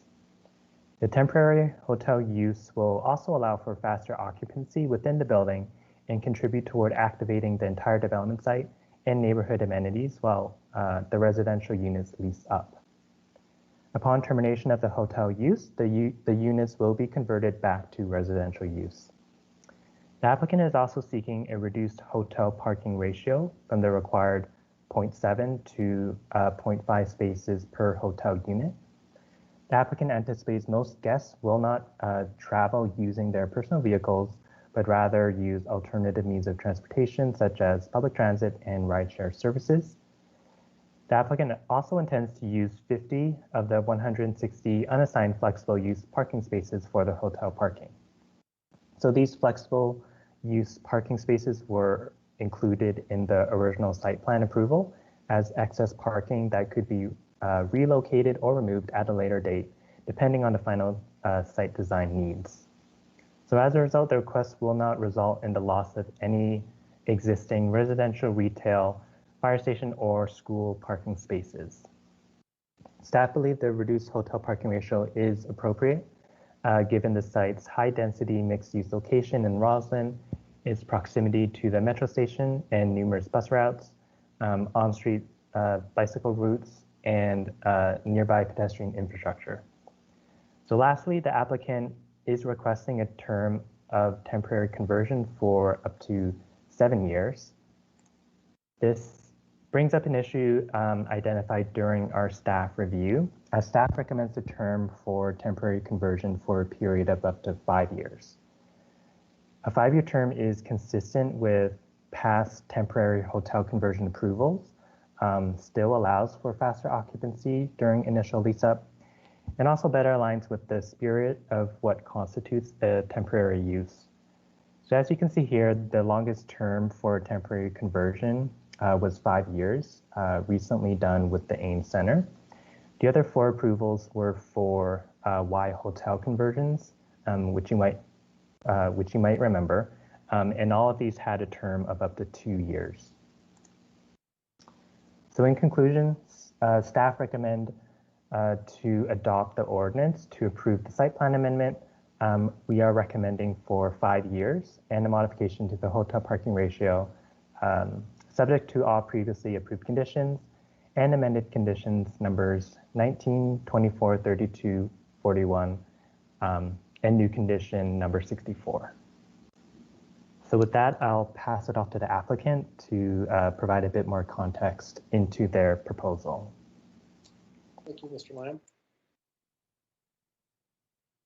So, good evening, Mr. Chair, members of the commission. Matt Roberts with Bean, Kinney & Corman here tonight on behalf of the applicant. With me on the line tonight is John Kosturis and Josh Bowden of Penzance, as well as Jason O'Valley of Hickok Cole, which is the project architect for the East Building. Real quickly, as always, want to thank staff. Kevin did a great job bringing everybody up to speed on what we're proposing this evening. And always happy to have staff support in this case in general for what we're trying to do with the site. We're also here this evening with the support of the North Roslyn Civic Association and Roslyn Bid. I'm very appreciative to have that as well. We do not have a formal presentation for you this evening. Kevin did a great job of giving you the overview of what's ultimately a fairly simple and straightforward ask. So I won't retread a lot of ground that Kevin has already gone over. I do want to start, however, by reiterating one thing he mentioned, and I think it's an important point to start with, which is that the project and what we want to do with it remains compliant with the planning and zoning for the site. There's no new density being proposed here, and the building envelope is not changing. What we're merely trying to do is add in a new use that fits with the vision for the West Roslyn Area Plan. And as many on the commission know, the West Roslyn Area Plan, as adopted by the board, provides a mixed-use vision for this site. And really, when you read it, creates a sort of maximum flexibility in terms of uses and use types for this particular piece of property, really in an effort to bring forward all the various community benefits and help the developer get the maximum flexibility on the site to make everything come to fruition. And so what we're doing, and that is consistent with that vision, is really a desire to add, and in replacement of 100 residential units, add in 100 hotel units within the rental portion of the East Building, which is known as the EVO. So the commission might be asking, why do they want to do hotel now? Why do they want it at 7 years? And these are certainly perfectly very appropriate questions. At a very high level, from our perspective, this is the opportunity to introduce a needed hotel component as part of this mixed-use project, and really to do it in a way that's adaptive to what we think visitors, tourists, and people coming to the hotel are going to expect in a post-pandemic environment. Related to that, we also want to take that sort of lead time at 7 years to help us integrate that use into the site and make it more permanent. And I'm in support of what I just said, I'd offer you the following. I don't think it would come as any surprise to any member of the Planning Commission that the hotel industry in Arlington County and Virginia more generally has really been battered during COVID-19. The Virginia Restaurant, Lodging, and Travel Association predicts they return to normalcy not until sometime in 2023 for existing hotel assets. And Arlington's own Convention and Visitor Services Center reported a 57% drop in hotel occupancy in the county between the start of the pandemic and January 2021. And in fact, CPHD in their recent development tracking report for Q4 2020 specifically noted that there were over 300 units lost in the county for hotel in Q4 2020 alone. By contrast, the county has added over 2,000 residential units in the last construction cycle, and there are approximately 8,000 that are approved and ready to be built in the county as well. And what those statistics say to us is that the county has done really an excellent job of beginning to address the housing supply side issue, but where the need is, in some sense, is in the hotel asset side of things, and really doing that in a way that is responsive to the pandemic and also in furtherance of the vision for the West Roslyn Area Plan, which this is. I also said that we see this as a more permanent use within the site, and really not just as a mechanism to support lease up. I think, as Kevin mentioned, that's something that was initially a very critical component of some of the earlier cases, this sort of lease up model. But from our perspective, that longer lead time is really there to help us better integrate the hotel as a use within the site and Roslyn more generally. One of the things that we've come to find in talking with operators here is that we really think the hotel and the residential are going to be complementary, and they're going to be reinforcing of one another. And what do I mean by that? I'll give you an example. Unlike most existing hotel assets today, the unique thing when you start to integrate these uses and make them more flexible In this particular case, what you're going to find is that there's going to be the ability for residents to have visitors come and stay in the building where they're visiting. That's a pretty unique aspect that we think is both going to be something attractive to residents as well as attractive to folks coming to visit the hotel. And frankly, just beyond, visitors to residents in the building, the support that you get from tourism, from people coming here on business who are going to use the retail within the project, going to use the retail and amenities of Roslyn and DC more generally, that really is going to be an attractive component here and very important to Arlington County in terms of its economics going forward post-pandemic. I also mentioned the lease-up model and how that's sort of changing. That's one of the big things we heard out there when we're talking with operators is they really have come to understand they need a much longer lead time to make their models viable. When we talked with our operator CASA, that was really helping us define what the term of this thing, at least initially, ought to look like, and that's where we're coming up with 7 years. But the initial model that the Planning Commission and others have seen in prior cases in Arlington County, those same operators are really starting to realize, and I think you saw it with the AIM Center site as a start, that those 2-3 year timelines really just are insufficient to make this work long term for those projects and those operators. So in summary, we are asking to do a hotel here, which is completely and fully compatible and on all fours with the planning and zoning for the site. We would like to be able to do that at 7 years. That's where we think the industry is at for this type of use. And with that, we are asking for the Planning Commission's recommendation to approve and to approve at 7 years. Thank you all very much for your time this evening. We'll be happy to answer any questions you might have. Thank you, Mr. Roberts. Do we have any other commissions here to comment on it? This was not. And do public comment on Ms. Johnson? Yes, we have one speaker for the evening, Ms. June O'Connell. Okay, the floor is yours. Don't start my 3 minutes yet because I don't really know how to do this. So can you all hear me? Yes, we can hear you, so you can go right on ahead. Okay, so I asked to speak tonight on this because I'm troubled by the housing ramifications of this in a macro policy sense. I actually lived in Colonial Village 1 looking onto Roslyn for up to 20 years, and I live in Courthouse. So I know this area well. I'm nonplussed by the overall. And this applicant could convert 100 units in such a way that it can rent those places for 1 to 30 days, essentially to compete with an Airbnb kind of model. And I think before COVID, DC was really looking into prohibiting new developments from doing exactly what this applicant wants. And Arlington seems to be giving them a green light for 3 months, so there can be a real look at what this means for that. This did not go to the Housing Commission for them to sort of weigh in on whether or not this is the way that Arlington should go.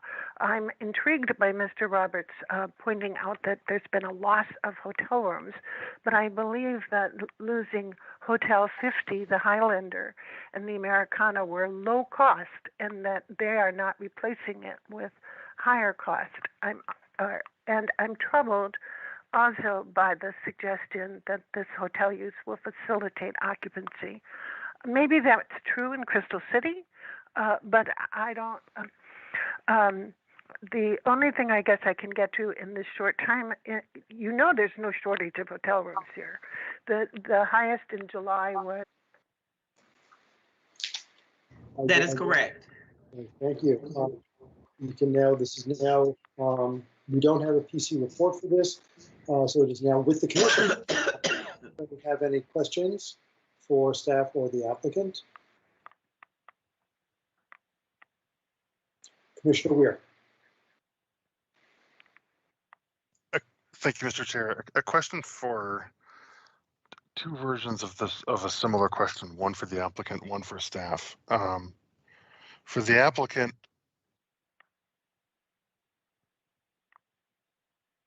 let me actually just ask this of staff.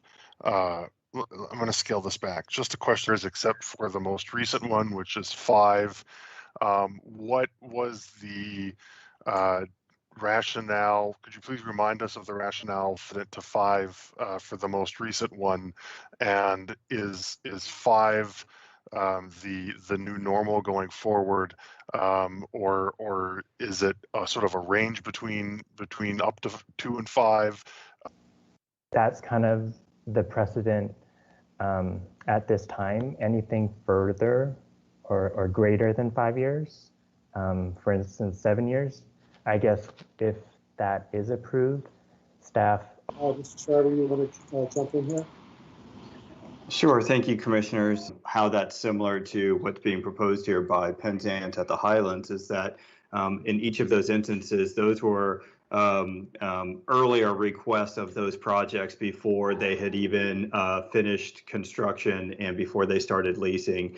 The majority of the other examples that were with Y Hotels, those buildings were either already in the process of receiving permits for occupancy or were very close. So it was a different model where they were looking more at almost a fast and furious activity whereby they would just be leasing units while they're going through renting out units while they're going through the leasing phase. And in most of those cases, they didn't even last the full 2 years because those units were actually then converted to residential units because they were leased.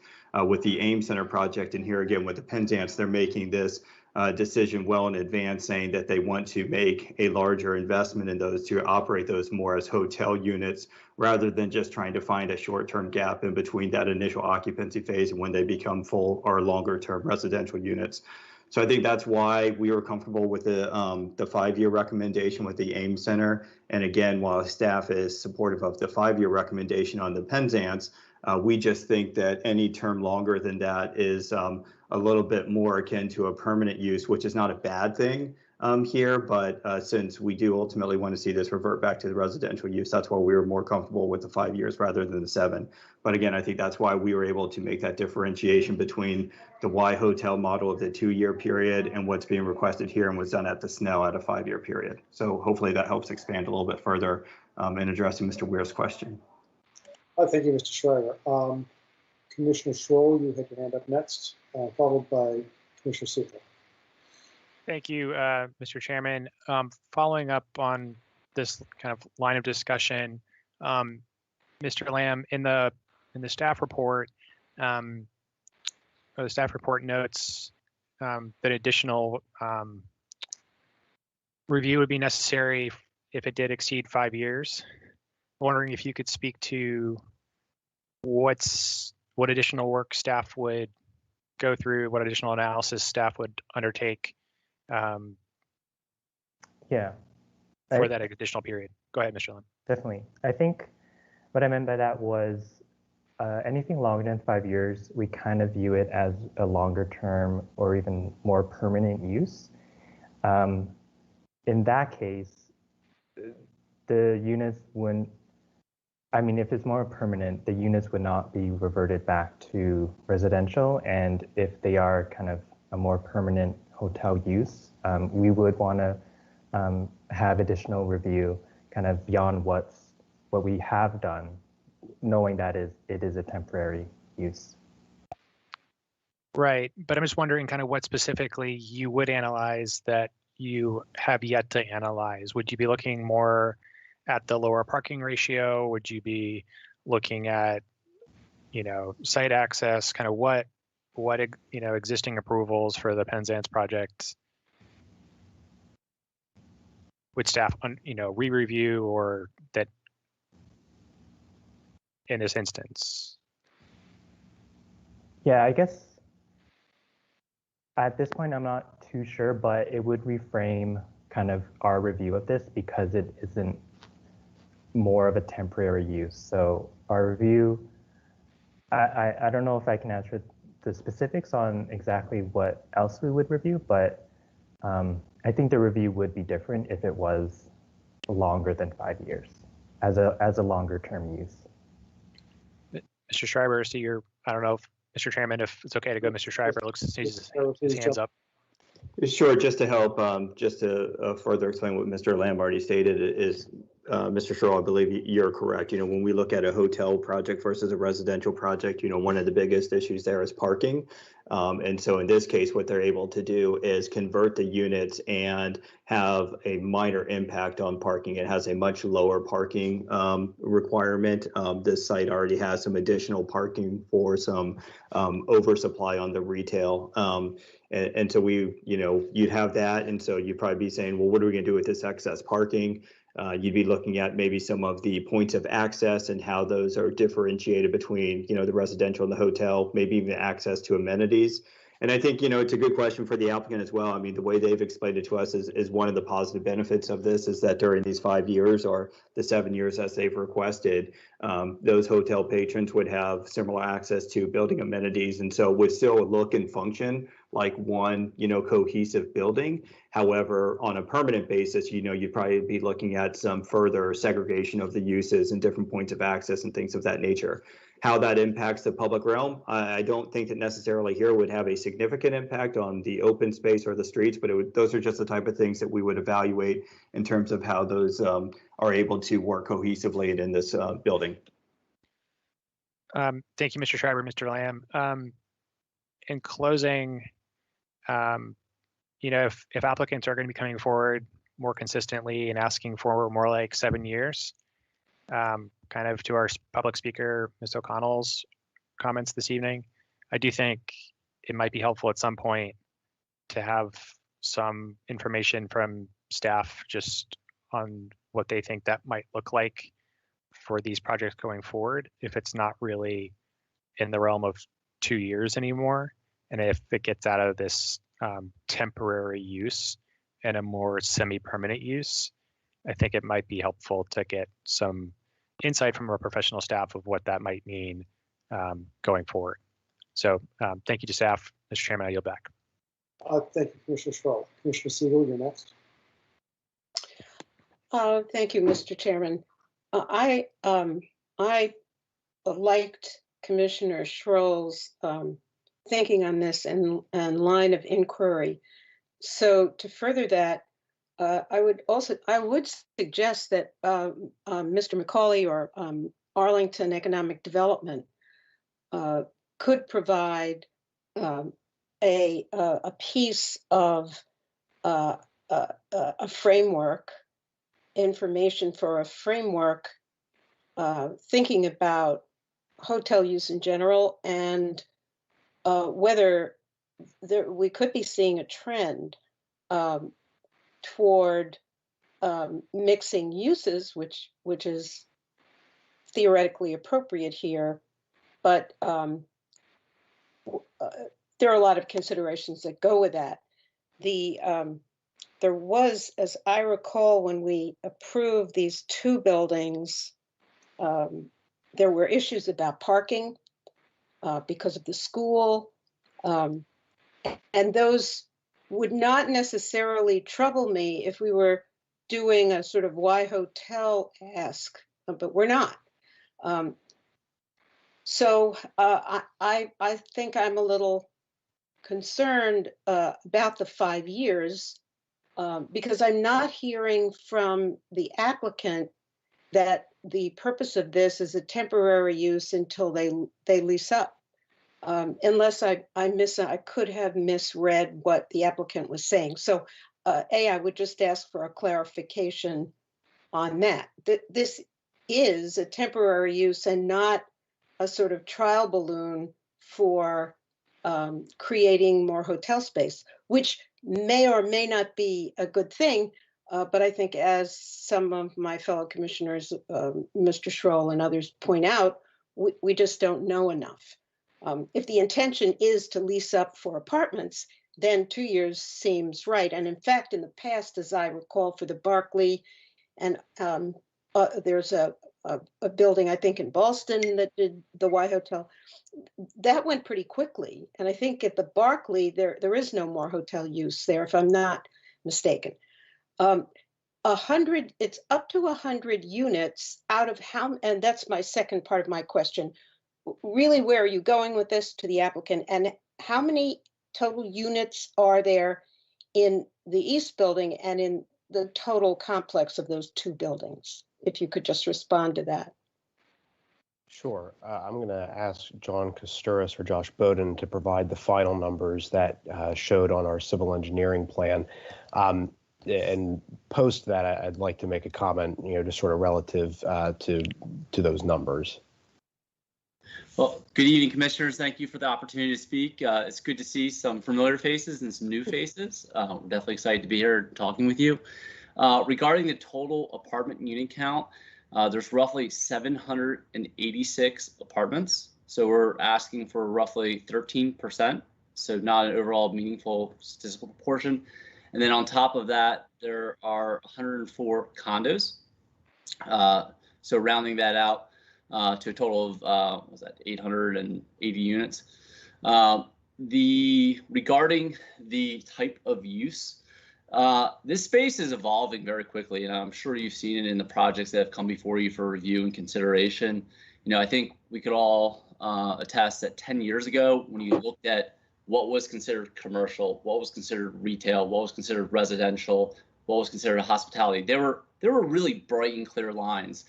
And now we have vibrant mixed-use projects like what Shushan's doing in Boston, 4040 Wilson, with a mixture of office, retail, and residential in all one building. And I think that's the way of the future. When we came forward with our entitlement application in 2017, obviously, conforming with the RAPs, bringing forward a vibrant project were all the highest priorities, but also something that was financially feasible and financeable, right? And so at the time where office and hospitality were, it wasn't quite at a state where a lender really would get behind, be supportive of building a spec office building. I think the 1812 North Moore was kind of fresh on everyone's mind. And so we had to come up with something that, ultimately a lender would lend on. Now, looking where we are today, that space has evolved and kind of these cohabitation of uses where you can have we work, we live, retail that could be residential that could be hospitality. I think this is something that you're going to see more and more, and we think this is a way of the future. And so when we started investigating this about a year and a half ago, we really kind of looked at this holistically: who operated in this space, what types of use, and we kind of came up with three kind of fundamental types of use that kind of nest within the residential apartment space. So one is like the Y Hotel, which is designed to kind of take units during a lease period to kind of temporarily activate, provide some additional revenue, but then kind of goes away as the building leases up. The second is more of the corporate housing model, where you'll lease a block of units to a corporation for 30, 45 units, something of that nature. And then this kind of more I don't want to use the word permanent, but longer stay hotel, where you have a hotel that will be there for a period of time so that members of the community can count on it to be there. Sorry, I'm sorry. Something fell. Oh. Forgive me. Hope all is well. I will mute myself. And so we think this type of use has the most brand alignment with what we were bringing and the most community alignment. One of the things that we're seeing with the pandemic is a lot of people are spending a lot of time at home, and people are nervous about traveling. Those that are living in apartment buildings don't have a good and safe venue for friends and family and loved ones to come visit them. So having this, a more permanent hotel use in the building is great for the residents. It allows residents to rent longer because they can kind of flex up their space and accommodate guests for, whether it's over a weekend stay or you just had a baby and your mother's coming to town for 30 or 45 days to help out. You have that space to accommodate. So we think it allows residents to have almost more amenities. From a community standpoint, Roslyn's hotel footprint has been shrinking. And as the office market rebounds and the retail market rebounds, we need places for office visitors to stay. And we need patrons for our retail restaurants to thrive. And so introducing this use, we think, will be good for the retail, and having a operator there for a more than a 2-year period of time they invest in the hotel more. They bring better furniture, better quality finishes, a better operation. So we think that the offering is just a higher quality and more in alignment with what we're bringing forward. And that's ultimately why we kind of settled on this use. And we do think this is something that is the way of the future. Just to say, thank you for that explanation. That's really quite helpful. So I'll just leave it there. I think that's very transparent. Before it sort of seemed as though you were trying to shoehorn something in, but we don't know the market the way you do, and it's good to hear your thinking on that. So thank you. Thank you. Okay. Thank you, Commissioner Seal. Commissioner Weir, your hand's up. Yeah.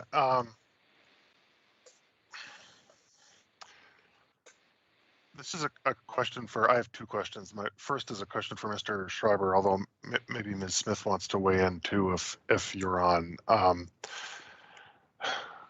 At what point does it become something that staff needs to formalize? I guess maybe this is going back to Commissioner Schroll's question too. At what point does staff? At what point do we begin the process of formalizing guidance and how we approach the question of what to do when an applicant has an approved site plan and then comes back saying, well, actually, we want to take some of this housing off the market and convert it to something other than housing, and we want to do it for X years, and here's the rationale. We've sort of done this on an ad hoc basis. I don't mean that pejoratively. I just don't have a better word for it right now. The last few times, and it seems like it's not going to stop happening anytime soon. So I'm curious about staff thinking about how, when do we start treating this as something that we have rules and checklists for? Yeah, let me jump in here also. I agree with Commissioner Weir here. My concern is that we don't have a formal policy. We're not figuring out well how to deal with this. It seems like at this point, every apartment building is potentially a hotel because of Airbnb already, in one way or another. Hotels become apartments. That happens up in New York all the time. So this is something that it's fluid between the two uses.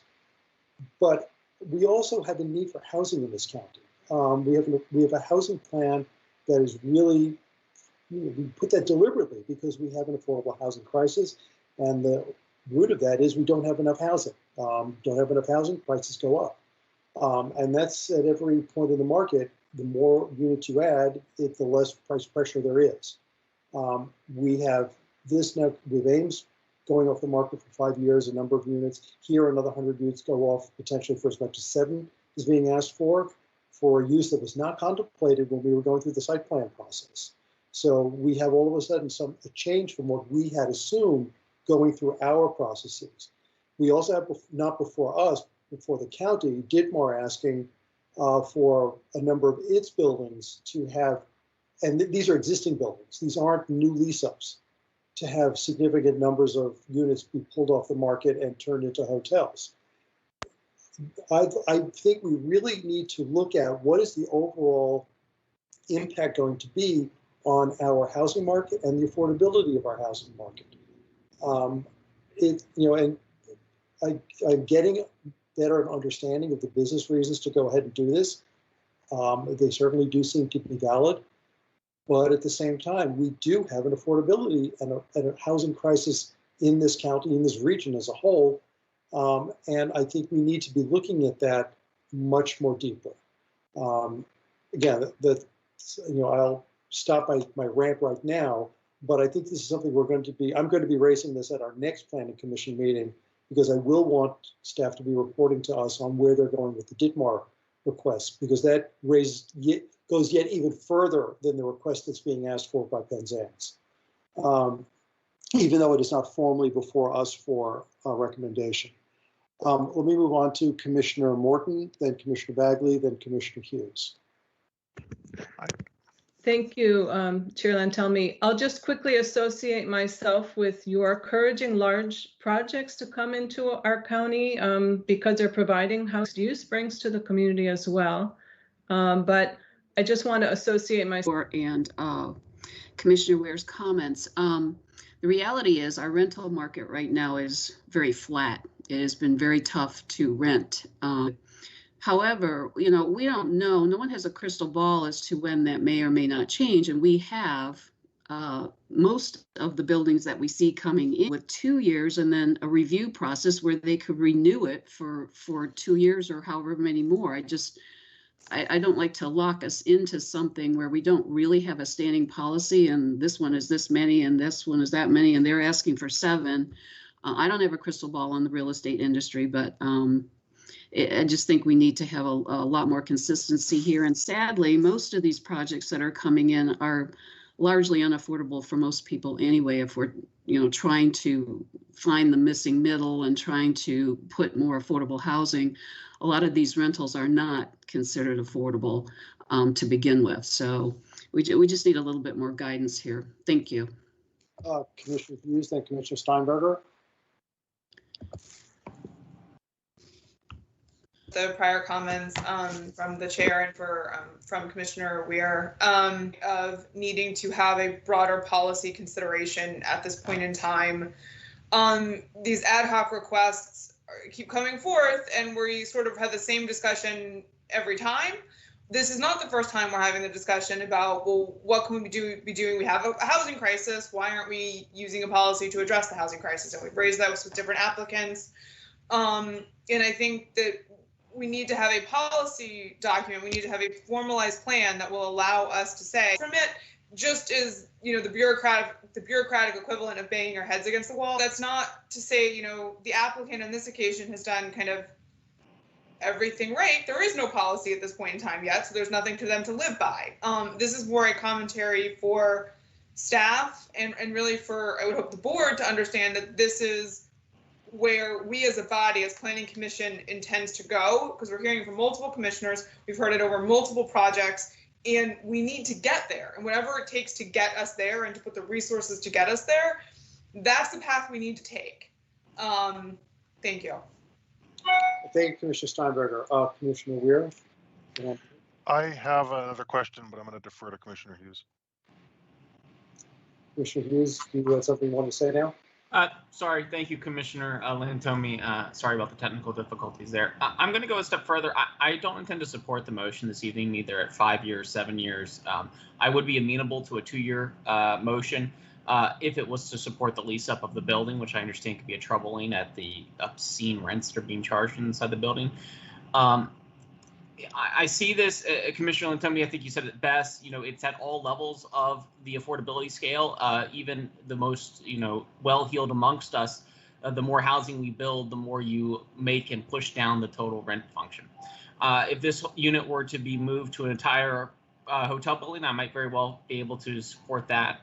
I do support mixed uses, such as the building that was not built in Ballston that wanted the flexibility between office, hotel, and apartment to be built. But in this case, we have buildings that are built or fundamentally almost built. So the bankers are here, bottom line. And I have no intention of facilitating the bailout of them and look forward to adding the 100 units of permanent residence within our building, unless, of course, the applicant wishes to truly change its business model. And so with this evening, I don't intend to support the motion. I think that staff needs to be much more careful as these when they are not about the 2-year lease up. And I don't think I was here, obviously, for the one that came forward at Ames Center. I think I must have been out that evening, or you probably would have heard this from me before. So I have no intention of supporting this motion because I believe this is heading towards the aisle of permanent use. And if it was a permanent use before the building was built, I would be considerate of it. But given that the bankers have bankrolled this building and it is built, it is now here and part of our community, and I look forward to those homes being occupied by residents. And the pressure this builds across the scale, as someone points out, is by bringing units to the market. And every unit you have on the market means somebody else lower down the rung has one less unit to compete for and fight for. So with that, thank you, Commissioner Tomei. I'll be silent until votes. Thank you, Commissioner Hughes. Commissioner Gearing?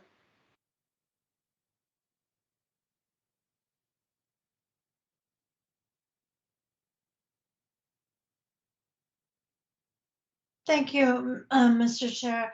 I'm going to associate myself with Commissioner Hughes. I would support this at 2 years, and especially for a temporary lease up, but I can't support this at 5 years. And I remember when we considered the first of these sort of requests for a Y hotel in that instance, and I noted that if the issue was one of high vacancy, could we consider allocating some of the units for low and moderate income households who would at least be providing some income going forward? I feel like we keep building to the high end, we're not addressing our needs, and then we're asked to make these accommodations later on. And I'm just uncomfortable with that. Thank you. Thank you, Commissioner Gearing. Commissioner Weir? So a question I have for the applicant, if I remember right, in November, the applicant sought and was granted a site plan amendment to convert retail space to residential. And my question is, what was the I'm trying to understand how the applicant squares the decision to increase the number of rental units, of units in the project, at the expense of retail, with now trying to remove housing from the market in order to provide more non-housing uses in the project. So I welcome the applicant's response, however you wish to respond, Mr. Roberts.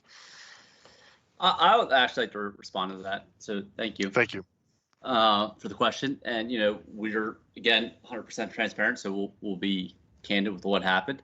So when our buildings were initially approved, we were approved with 455 residential units and what was it, 13,000, 17,000 square feet of retail, Matt, somewhere around that number. And following the approval of our entitlement application, we were able to secure a lease with a fitness tenant, Vita Fitness. You might be familiar with them. They recently opened a location in the 4040 Wilson Boulevard. And as a product of their lease, we worked with the staff and the community to amend the approved entitlement plan to convert the second floor of residential use to retail use to bring this retail tenant into Roslyn. Typically, it's pretty uncommon to see second floor retail use, as it's just challenging space to lease, to kind of say the least. And we were really excited to bring him in. We thought this was going to be a great use for the space, great use for the building, great use for the community, would activate the streetscape, and spent a lot of money to bring them in. We retrofitted the building. We created a slab opening. We added an elevator. We did everything possible to set this tenant up to be successful. Then COVID-19 happened. And the impacts of COVID-19, as everyone knows, have been far reaching, and they have impacted various retail tenants differently. Any type of experiential retail use has been ravaged. Movie theaters, bowling alleys, fitness uses, I see my wife visiting, any type of restaurant has been severely impacted. And this fitness tenant came to us and said, I can't go forward. I cannot open the space. It will bankrupt me and I will lose my business. And so we worked with them to come up with a solution to allow them to exit the building, and we converted back the second floor back to its originally entitled and approved use, which was residential. And it has been a very, very painful financial impact to the project, but it was the right thing to do for the tenant and for the project.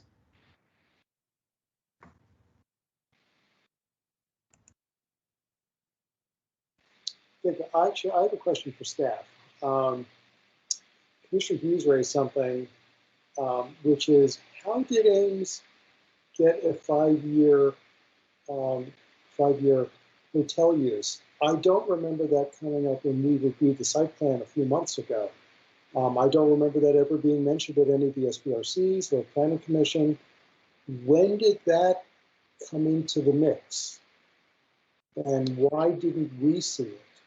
If we did, why did, maybe I missed it, but that means 2 of us missed it then. So again, this is Aaron Schreiber, and so that was a part of their application, and it was something that was discussed and was part of the staff report and the ordinance of approval. So that was something that was highlighted and advertised and discussed. It may not have gotten, clearly it didn't get as much attention as this is getting here tonight, but that was always a part of their proposal to do that, and that's the way that the project was approved. I forget the exact number of units, but that always was the way that it was set up and approved accordingly. Okay, so then it was definitely my bad on that, but like I said, I did not recall that as being in the discussions. Something we have to watch, I think, more carefully. Commissioner Siegel. Yeah, we're talking about Ames, right? Right. I think my assumption, foolishly, was, and I don't recall the specific language in the staff report either, but I think my assumption had always been that the idea was to use the hotel use while lease up was happening, to keep the revenues flowing and keep the project moving forward while lease up takes 2 years, is what we had been told before COVID. Now things are changed. So I agree. It didn't strike me at the time because I wondered the same thing. But I do think there's some data issues that are broader that are really related to feeling comfortable with a 5-year term. So for all kinds of reasons, whether it's whether it's the housing stock, as Commissioner Begley pointed out, I don't think these buildings are exactly affordable. So there's sort of a disconnect there that I'd like to learn more about. It's the end of COVID, and I think you need to have a crystal ball to see where exactly that's going to go. And so for that reason, I would support a 2-year extension with a review. Perhaps we could make it, well, I guess we can't. We would want to see it again in 2 years. So I would support an approach like that as well. Commissioner Hughes, your hand is still up. Do you want to be recognized? Thank you. Okay. Do we have any other discussion, any questions before we move forward? Okay, I think we're ready for motions now. Commissioner Weir, are you willing to make a initial motion?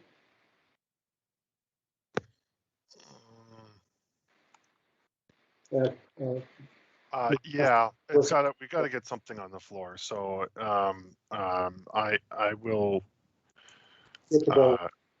move that the Planning Commission recommend that the County Board adopt the attached ordinance to the report on Site Plan 445 to approve a site plan amendment for a temporary conversion of up to 100 units from residential use to hotel use. Am I on the right one? Yes.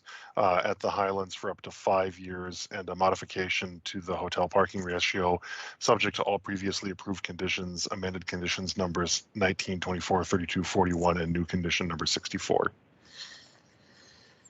Do we have a second for that? I'll go ahead and second it for purposes of discussion. What I'm interested in doing is maybe making a, if no one else is looking to do that, make a second motion that would be along the lines of, and I'm not proposing language right now, but throwing out there that I'd be looking for a motion that would restrict the term to an initial say 3 years with the opportunity to renew for additional 2-year terms. I throw that out there. Would anybody be willing to make a motion like that? Mr. Seeley, your hands are up. Yes, yes. Why isn't that language good for motion language? Okay. Is it 3 or is it 2? I mean, I'm throwing out there as an idea. Just and why can't we just use the language that Commissioner Weir provided and from the staff, but simply swap 5 years for 2 or 3 years? Wouldn't I have an answer to that, Commissioner Steinberger.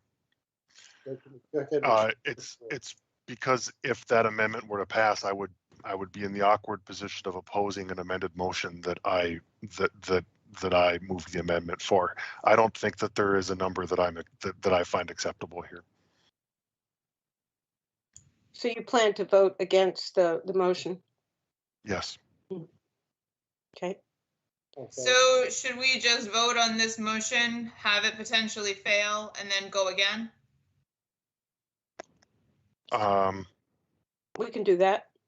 I'm confused by the idea of having 2 motions on the floor at the same time. I'm not convinced. I'm confused. Well, this motion, if the sense of the commission is to provide a 2-year or a 3-year initial period with a review for an additional 2 years, however that works out, that's an amendment to the main motion. Right. But I thought Commissioner Weir is saying he'd then have to vote against the thing that he motioned for. And so Commissioner he didn't Steinberger, like that. I'm only answering the limited question of why I didn't move it for 2 years to begin with, or move an amendment. That's the standard thing is we want to get out on the floor basically the recommendation, the staff recommendation. So that is out there now. Now, if someone, I see Commissioner Schroll has his hand up. You want to add to the conversation? Yes, Mr. Chairman. I just, one approach is we could kind of see where people are on the motion that from the staff recommendation that Commissioner Weir moved. If somebody wants to move a substitute kind of during the nature or during the course of our discussion, that's certainly appropriate. And if that doesn't transpire, then we can certainly just handle the motion on the floor that Commissioner Weir moved. I think regardless, the nature of our discussion and our frustration and our concern will be included in the staff report. So our letter to the board. So there is that regardless of how we vote. Thank you. I will also throw out there that I will be at our next meeting. This will be a topic, even though we will not formally have something brought to us by staff. I will be raising this as an item. At that point, I will also be looking for a sense of the commission motion that I'll be offering concerning this issue. It'll be probably in the context of the Ditmar application, but this is not the end of this discussion. Or of this topic. Commissioner Steinberger, my hand is raised because I do have more to say. It's not an accident. Go ahead, Commissioner Steinberger. So I two thoughts. And I appreciate Commissioner Schroll always does such a good job of laying out how we can get from what we're talking about to an actual actionable item. So I appreciate that. I do feel a little bit like we've kind of discussed to a point where various members feel on this issue, and I'm not sure that the motion that Commissioner Weir put forth is necessary to kind of elicit further conversation about what number of years certain folks would be comfortable with. I may be very wrong about that, but I feel like that was sort of the nature of most of the conversation we just had. So I would be somewhat in favor of simply a different motion in replacement of Commissioner Weir's motion. Additionally, I would be interested in making a motion, and I don't have language yet, which would convey that Planning Commission would like staff to begin to put a framework together to address a policy for temporary hotel conversions going forward. I think that kind of sense the commission motion would be appropriate. So if there's support for something like that, that's something that I would be interested in seeing go forward. Thank you. Okay. I think, Commissioner Weir, your hand is up, and then Mr. Siegel, one more time. I agree with what Commissioner Schroll said a moment ago, and I think, though, that I'll add that it is our duty to make some kind of a recommendation to the board. We do have a duty to the board to advise them. My preference right now would simply be to vote the motion down and then to begin with what we actually feel like we should be recommending that the board do, and maybe the recommendation to the board is that this would be appropriate to move forward under a 2-year plan, under a 2-year renewal with certain conditions. But I think that we begin by letting this motion fail, to be candid. Okay, I think we've had enough discussion on the motion right now, and given that there's no other motions on the floor, why don't we then go ahead with a vote on the motion that has been put before us, which is effectively for the 5 years and the reduced parking. I will move ahead. Commissioner Weir? Nay. Commissioner Siegel? I have to, given the approach that you're taking, I have to vote aye, although I would prefer to see, and I don't understand why we couldn't have made just an amendment, which I thought you were actually making for 2 years, a study, and then a review for another 2 years. But so if this is where we're going, I'll just have to say aye. Okay. Commissioner Schroll? Nay. Commissioner Hughes? Nay. Commissioner Gearing? Nay. Commissioner Morton? Nay. Commissioner Steinberger? Abstain. Commissioner Bagley? Nay. Commissioner Peterson? Nay. Commissioner Sarli? Nay. And I'll vote nay as well. It fails. Okay, let's move to making a motion, a different motion instead, to make a recommendation, which we need to do. If no one has one, let me see if I can pull up the original language, which I should have done already, so I wouldn't waste our time. Commissioner Lynn, tell me, I have the language up, and I think I could do a motion if you would Great. be so. Is that better for you? It's definitely agreeable with me. Please go ahead and do it. Alrighty then, folks. I move that the Planning Commission adopt the attached ordinance to approve a site plan amendment for a temporary conversion of up to 100 units from residential use to hotel use at the Highlands for up to a 2-year period, subject to review and issuance of a second 2-year period, and a modification to the hotel parking ratio, subject to all previously approved conditions, amending conditions numbers 19, 24, 41, and new condition number 64. Second. Second. Okay, do you want to switch to the Yeah, motion? quick question. This is Commissioner Peterson. Did you say 19, 24, 32, 41, and new condition 64? I didn't think I heard 32, and that was part of the original recommendation. I may have forgotten 32. Can I have unanimous consent to add 32 to the motion I just made? You have it. Thank you thank you for catching that, Commissioner Peterson. Okay, do we have any discussion on this? I think we know where we pretty much stand on it. Let's take a vote. Mr. Chair, do we want to, there was some conversation about adding a recommendation to I don't think it was specified in exactly this language, but about adding a recommendation to direct staff to develop procedures. But I think you might have, now that I'm saying this, I think that you might have telegraphed that you'd prefer to do that next month. Right. Right. Okay. That is a larger package. Again, this All right. is Forget I said anything. not going away. Commissioner.